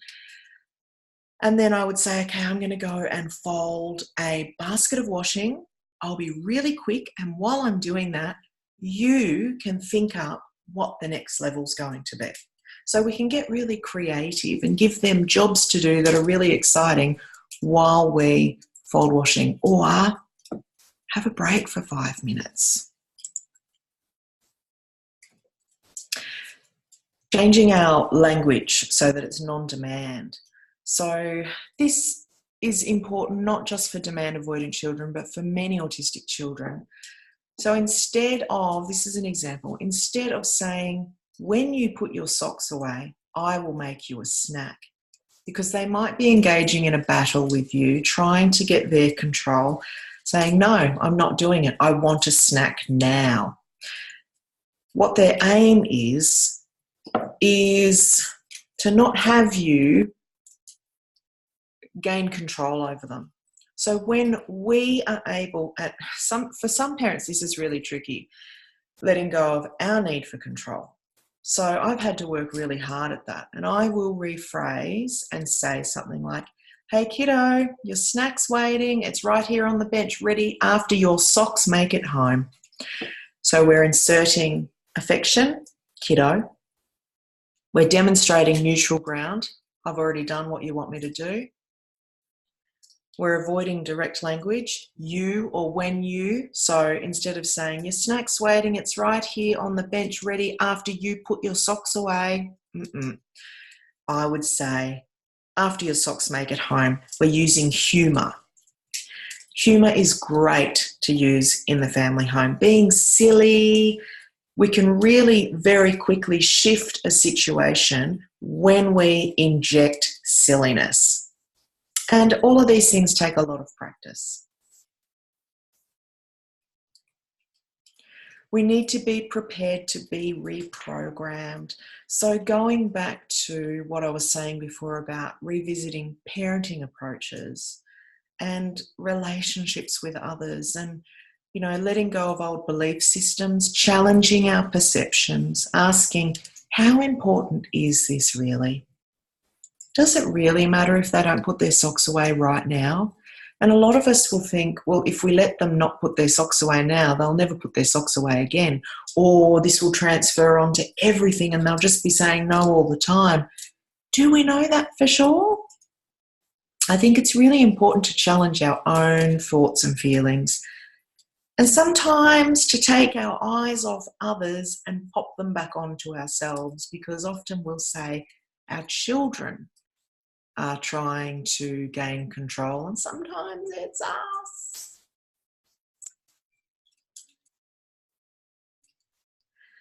So we've only got a few slides left. We're nearly at the end.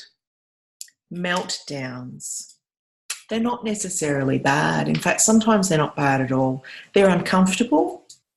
They are distressing to witness. But for autistic people, they can be a form of recalibration, a form of release and relief. They are not tantrums. They are the result of being overwhelmed. And they can be inevitable during short or long-term periods of ongoing stress and exposure to stresses. Meltdowns can take on many forms. So there's a common perception that a meltdown looks like what you can see in this picture, a child yelling and screaming, appearing like they're having a tantrum. But sometimes meltdowns are not aggressive and they can involve self-harm quietly in a room. They can also involve shutdown, and They can be a compass for navigating support needs and necessary change. So if we watch for frequency, meltdowns are not bad, but if they're happening all of the time, then what we can learn from that is that we need to make changes. We're watching for triggers. Why are they having meltdowns? What's setting them off? And again, considering where we can make changes. In the event of a meltdown, it's important to not take it personally. There is often a great sense of shame and remorse associated with meltdowns, whether we express this or not. It is humiliating. It's exhausting. It's horrific to have a meltdown. If we were able to stop a meltdown, if we had a choice about it, we would never, ever choose to publicly humiliate ourselves and push others away, because we experience disapproval, rejection. People are so disappointed in us. They're confused, they're shocked, they're stunned. We rarely get a compassionate, loving response when we have a meltdown. It's a time where we need profound love, compassion, and acceptance, especially as children.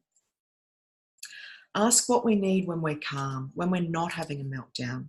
Wait until the meltdown is long gone, or find another time to communicate about what you as a parent can do to help.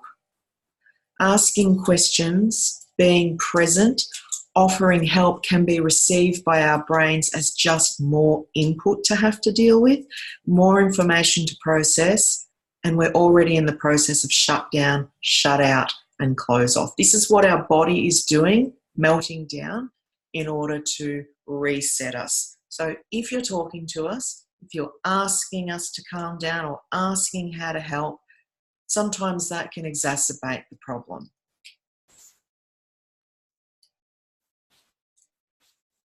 It's important for us to be challenging paradigms and narratives. When neurospecific boundaries are perceived as refusal, sometimes I have conversations with families whose children cannot bring themselves to attend school. And this is just one example. And we live in a society where we have placed a lot of value on educational institutions. But the truth is that school is not always right for every child. There are many children who require different approaches. And that doesn't mean that they're bad or wrong or failing, or parents are failing, or parents are weak. If anything, we really need to be looking at the education system and whether that needs reform to be accommodating to diversity. But instead, what we're doing is we're labelling many, many children as school refusers. If we can reframe that language from refusal to important boundary, sometimes our children are following through with an innate knowing that something is going to cause them harm, stress, or trauma, that the environment is not right for them. And this won't always be the case. And there's no blame, but it's important to consider. There are children whose neurotype prevent them from engaging in and connecting with certain aspects of life that others can and do. Sometimes these circumstances we've grown accustomed to as being normal and easy are aspects of our lives we are faced with questioning and challenging for the sake of both our child's and our family's mental health and well-being. Because sometimes it gets to the point where entire family units are detrimentally affected because of the stress involved with constantly trying to get our children to school. And I'm not talking about just giving up or, hating school because they're not providing supports we've asked for. I'm talking about families who have exhausted all avenues, who have tried and tried and tried, and their child is distressed, distraught, and traumatised, and in a position of being severely demand avoidant because they're so traumatised, really. At what cost are we holding on? It's important to consider the pros and cons of the battles we pick. Oh, there's a few typos in there. Who is truly winning and or losing when we force our children into situations that cause ongoing struggles? And sometimes we're encouraged to do this. There's a lot of talk about resilience, and we overlook the fact that resilience, there's a fine line for autistic children. Our brains don't work the same way that non-autistic brains do. So exposing an autistic child to something very painful and stressful is not going to establish resilience. Are there other ways we can meet their needs? How important is this? What do I fear? Are we holding our children responsible for something beyond their control? I think it's important to consider our own fears, projecting our own fears and insecurities as well, and looking at whether there are different ways of having our children be in the world. And that is the end. We've come to the end. So you can find me at my website, intunepathways.com.au, on my Facebook or on Instagram. And I'm now going to talk to you for 5 minutes before we start our Q&A about the program that I created for families. It's called Intune Families, and the second round kicks off on October the 7th. Intune Families is based on my experience as a mum who burnt out and a family who hit rock bottom. That was our family. We were completely disconnected and in a really horrendous place. And I'm really happy to say that, that's not the case anymore. What I needed when my children were diagnosed were autistic voices. I needed information from an autistic perspective about how to support my children. And what I had access to were therapies that were trying to change the behaviour of my children so that they would live in a world as non-autistic children, and it was causing a lot of stress in our family home. Intune Families guides families through 6 modules. They're all delivered online, exploring autistic family life from an autistic perspective. It is 100% aligned with the neurodiversity paradigm and designed by My Autism. It takes families on a journey of rebuilding, restructuring, and reconnecting with each other in order to create a perfectly unconventional, joyous life for the extraordinary family. So in the modules, we go through a module once a fortnight because sometimes there's a lot of content in the modules. The modules have a series of videos on different topics, and they're also transcribed so you can read as well. So in module 1, we have a look at what autism is, how we came to the understanding that we have of the medical and pathologised view of autism. So we go into the history a little bit, and we talk about the neurodiversity movement. Module 2, we're looking at all of the criteria, and we're looking at it from an autistic perspective. So we're really delving into why we do the things we do. Why do we struggle with socialisation? What does it look like for us, and what goes on in our heads? We look at masking and pathologising. We look at whether we should tell our children they're on the spectrum or not, and navigating therapies and services.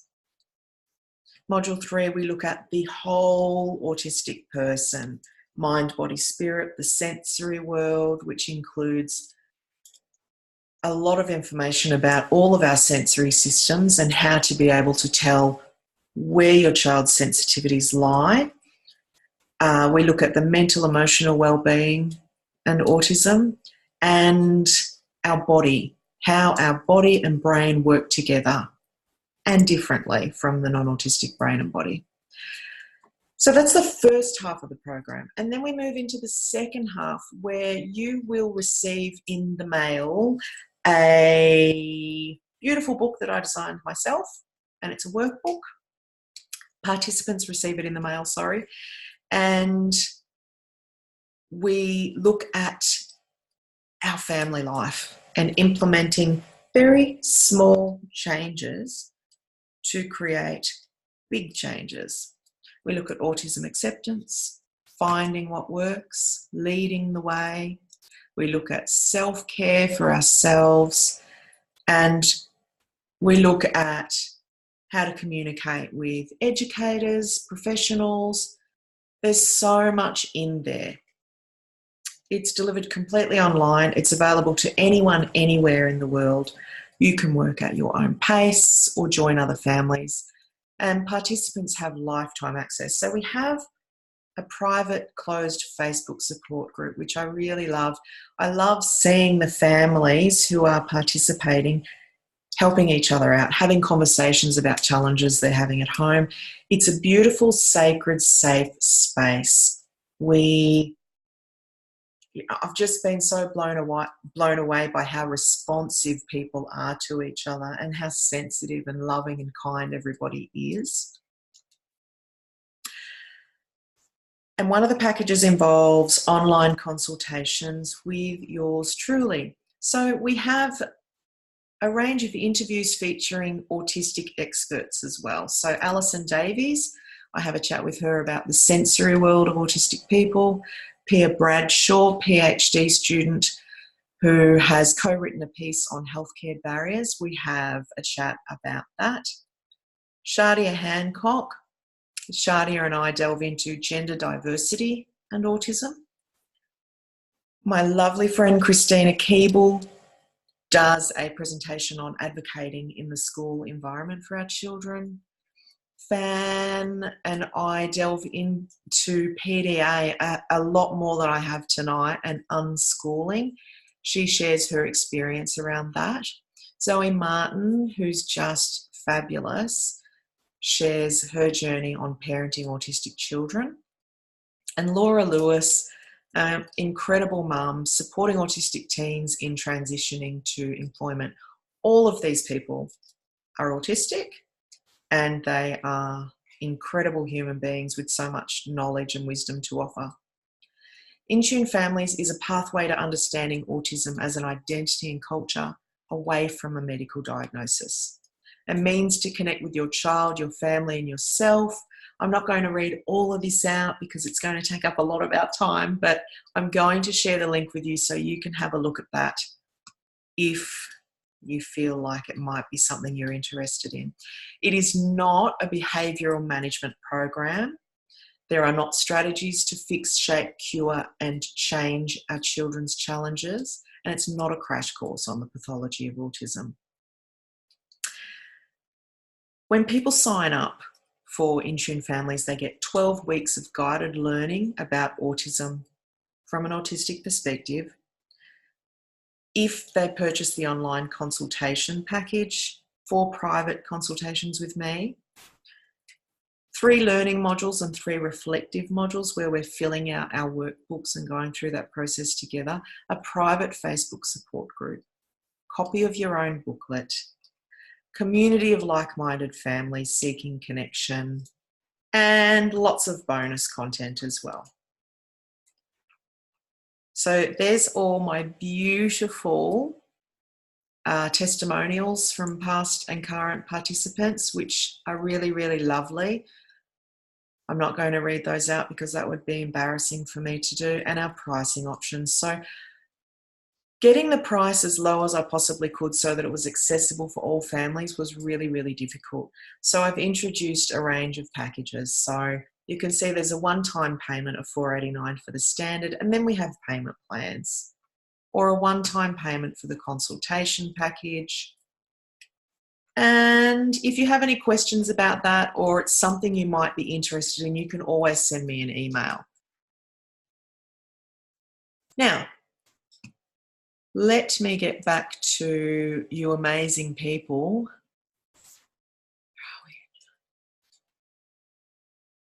Okay. I've got some questions here already.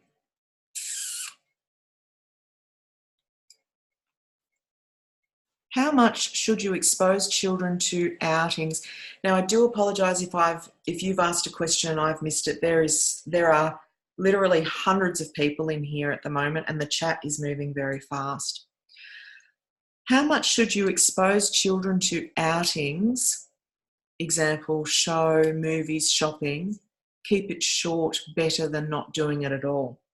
Absolutely. Look, I think that there's not a one-size-fits-all approach. And typically what I've seen over the last 20 years is that this is how we've approached autism. You know, we've had people go around and deliver professional development to educators with a set of strategies that we use in the classroom for every autistic child, lots of advice and information for autistic children. But at the end of the day, it's about trial and error, and it's about approaching situations with our children based on who they are and what they can handle in that moment. So I think if what works for you is taking your child out for shorter periods of time, then they handle that well, and then increasing that time each time. If that's what works for you, if that's what works for your child, I say 100%, then that's the right thing to do. And I think, you know, as parents, we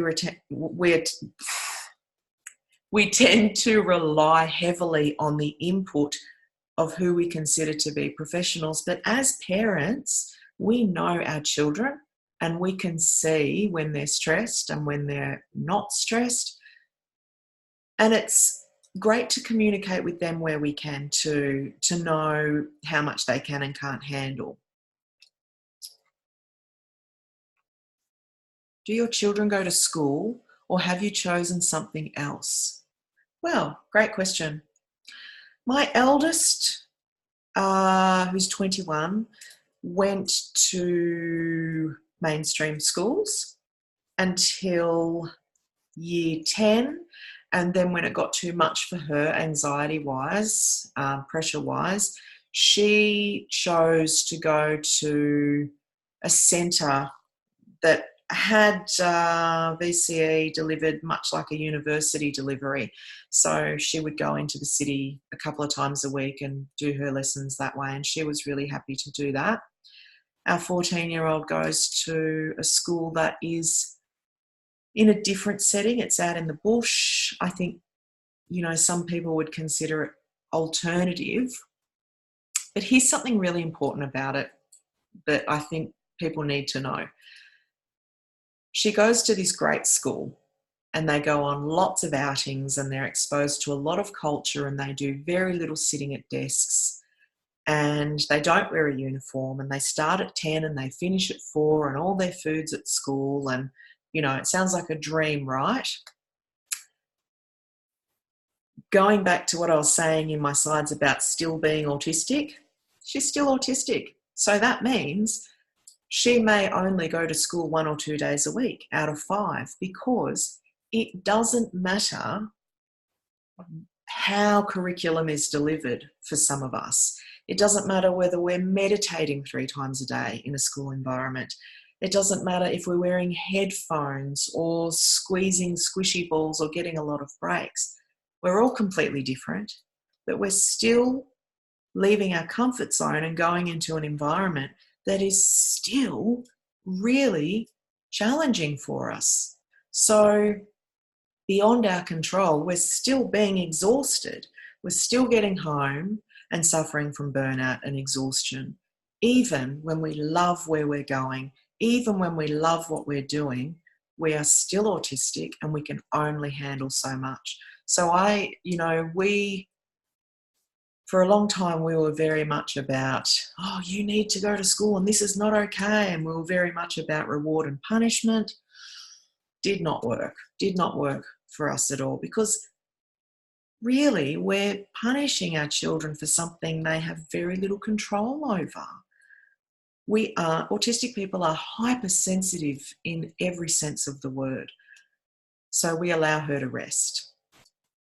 Our 8-year-old is in a specialist setting because she has significant support needs. And our 5-year-old, well, she'd like to try school next year. I'm more than happy to homeschool, but she's adamant she'd like to try school. So we have a whole range of things going on there.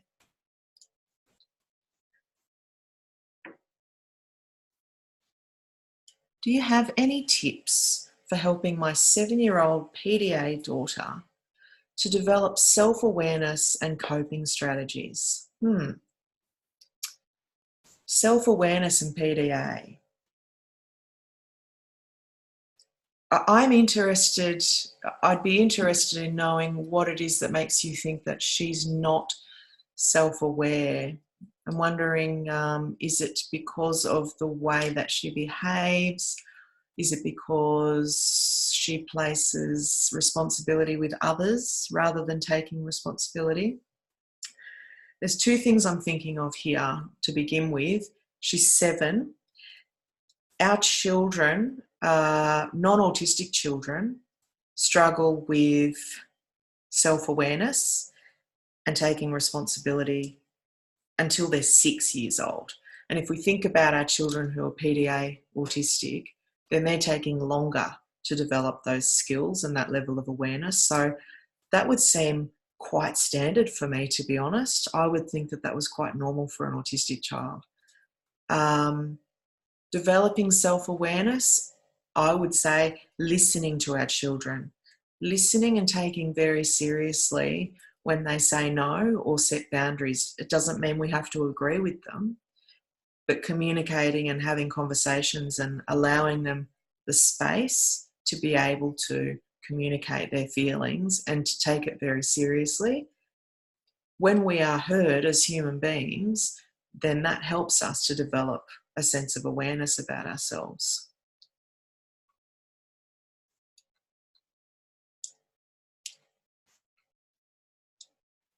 Is your online course something that the whole family can watch and work through together? We've reached a stage where we've agreed that our family has conflicting needs, autistic and non-autistic, and we need help. Yes, it is. Absolutely family friendly. In fact, many of the participants show their children some of the videos that I've put together speaking about my own experience in school so that their children can feel validated. And that's a really beautiful thing. Also, I encourage participants to download some of the videos in the course and pass it on to their educators. And that's been a really positive thing as well. Just scrolling through.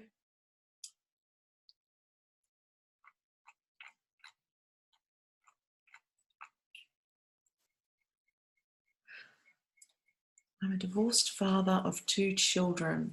My eldest daughter often has meltdowns, which follow the same pattern each time, starting with anxiety building up, OCD, repetition of things on her mind, moving to separation anxiety. Yep. Is there anything you can recommend to help reduce the swift move from this to a full-blown meltdown? Often round, I miss Nobby. Okay, yeah, that's really, really tricky stuff. So particularly in blended families or families that are separated, and it's sometimes it's tricky to answer these questions because there's a whole, a lot of information that would help, but I don't know how long you've been separated for. I don't know whether this is a new thing or an old thing. To be honest, it probably may not matter. Transitions are really difficult for us. And even though we may be in a pattern for a number of years of on this weekend we're with dad and this weekend we're with mum, it's still a transition. And people think that transitions for autistic people are hard because it means we have to stop doing something that we're focused on or stop doing something that we like and move on to something else. For me, transitions always felt hard because it's an ending. It's an ending and it felt sad. And it's a period of stopping something, a moment stopping. And I don't know whether this will even sound like it makes sense to people that haven't experienced it, but there is a sadness associated with transitions. Well, there was for me as a child, and that can even be when a movie ends. I wouldn't like to see the end of a movie as a child because it was a transition, it was an ending. When our children move from one home to another around divorce or separation, there's a whole range of differences that they need to accommodate to, adapt to each time. You will have a different energy to her mother, and you will do things differently to her mother. And often what I hear from families is that mums are often blamed for letting children get away with things or being soft. I think sometimes our children, particularly with mums, just feel like they can really, really let go. And, you know, in our family, I know our children love my husband and I equally for different reasons. They'll go to him for certain things and to me for other things. But I do tend to bear the brunt of the meltdowns more so than he does because his energy, I think, is a bit stronger than mine. And as autistic people, we know what the outcome will be of certain behaviours. And so sometimes we will mask or we will hold ourselves together. And sometimes we can't. And so, yeah, sometimes I guess it can feel exhausting going from one set of energies and rules and expectations to another and moving back and forward. And that doesn't mean that it won't get easier over time, but yeah, there's a lot of information missing from the question. I'm sorry, I can't help more with that one.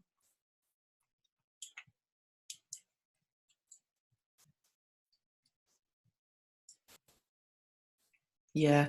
What would be the best way to support a meltdown when they get aggressive or dangerous? We'd love to just let him be, but often it's a rampage. Yeah, I hear you.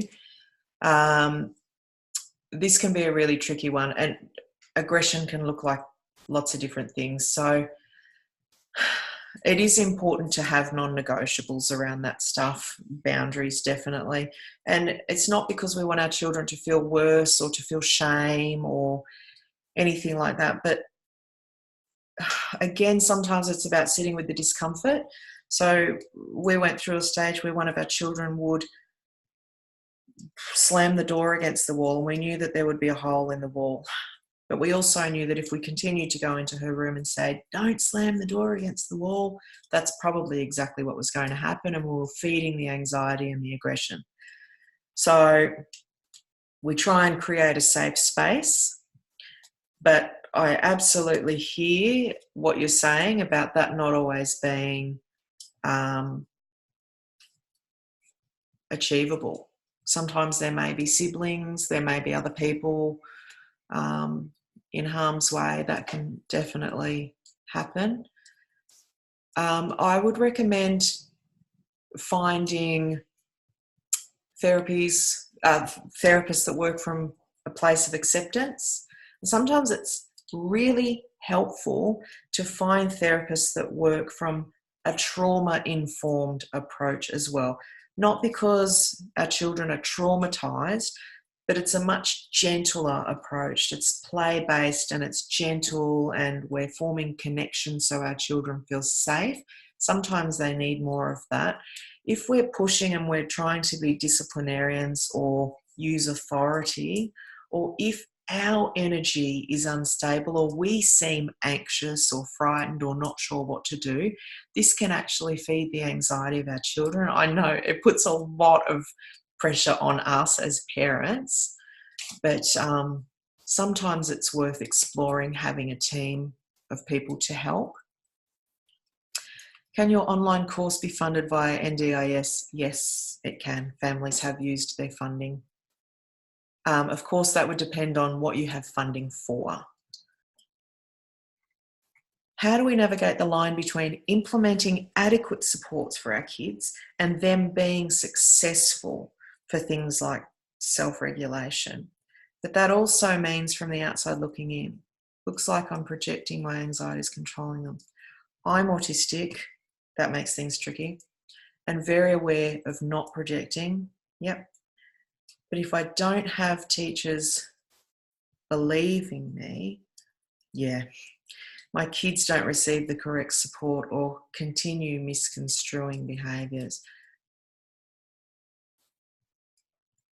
Their OT and speechy are incredible, but it's the transfer of that info to others that I have run out of strategy with. Let me just scan that again.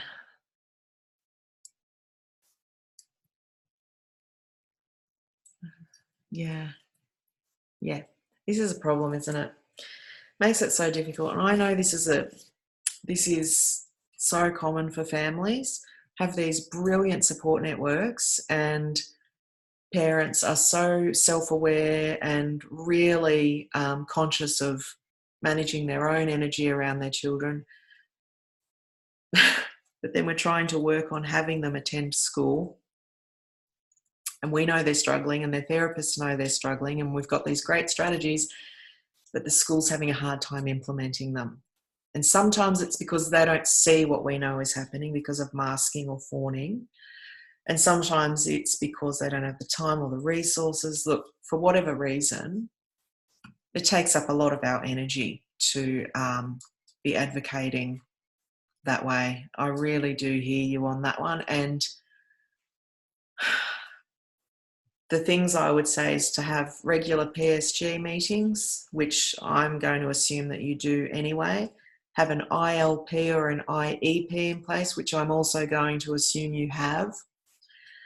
Have as many letters from professionals to support what you're saying as you can, which I'm going to assume you also have. And just keep repeating yourself. Now, I know this is hard for us as parents because so many of us have our own insecurities around being that parent or nagging. I'm totally okay with being that parent and nagging, because at the end of the day, these are short-term relationships for me and long-term relationships with my children. And that's, easier said than done. And I've had 21 years of parenting to work this stuff out, and I haven't always been this confident with it. But just repeating and repeating and repeating. And I think it's okay to nag. I really do, because I think our priority is our children's support needs being met. Yeah.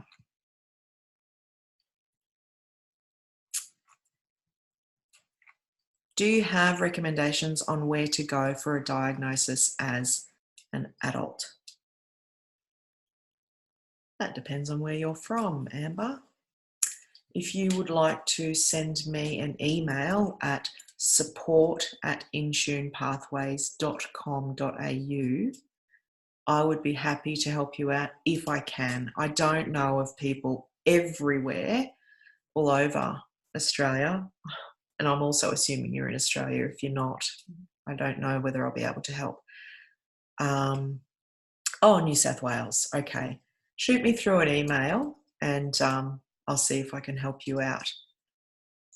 I can take maybe one more question. My brain's beginning to burn out. I'll just wait.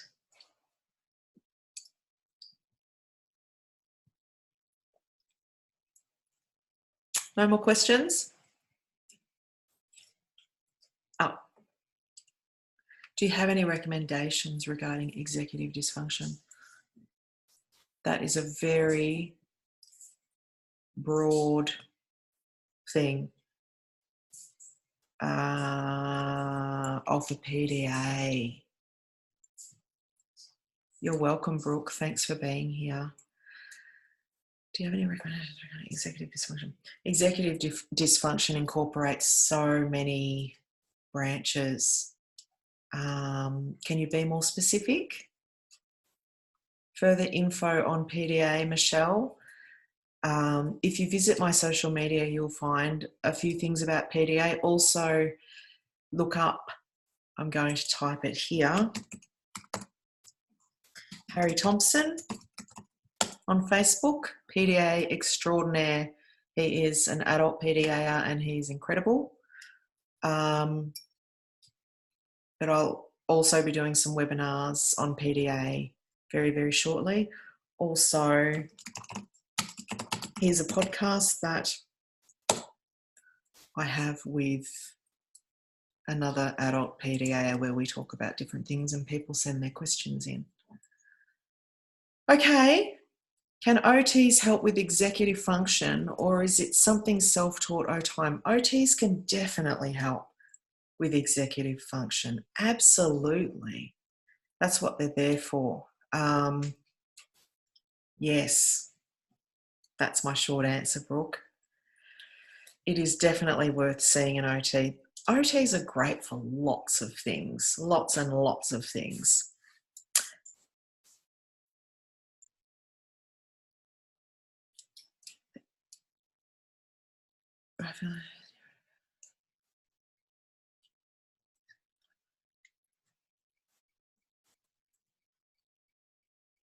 Oh, can I recommend techniques for PDAs?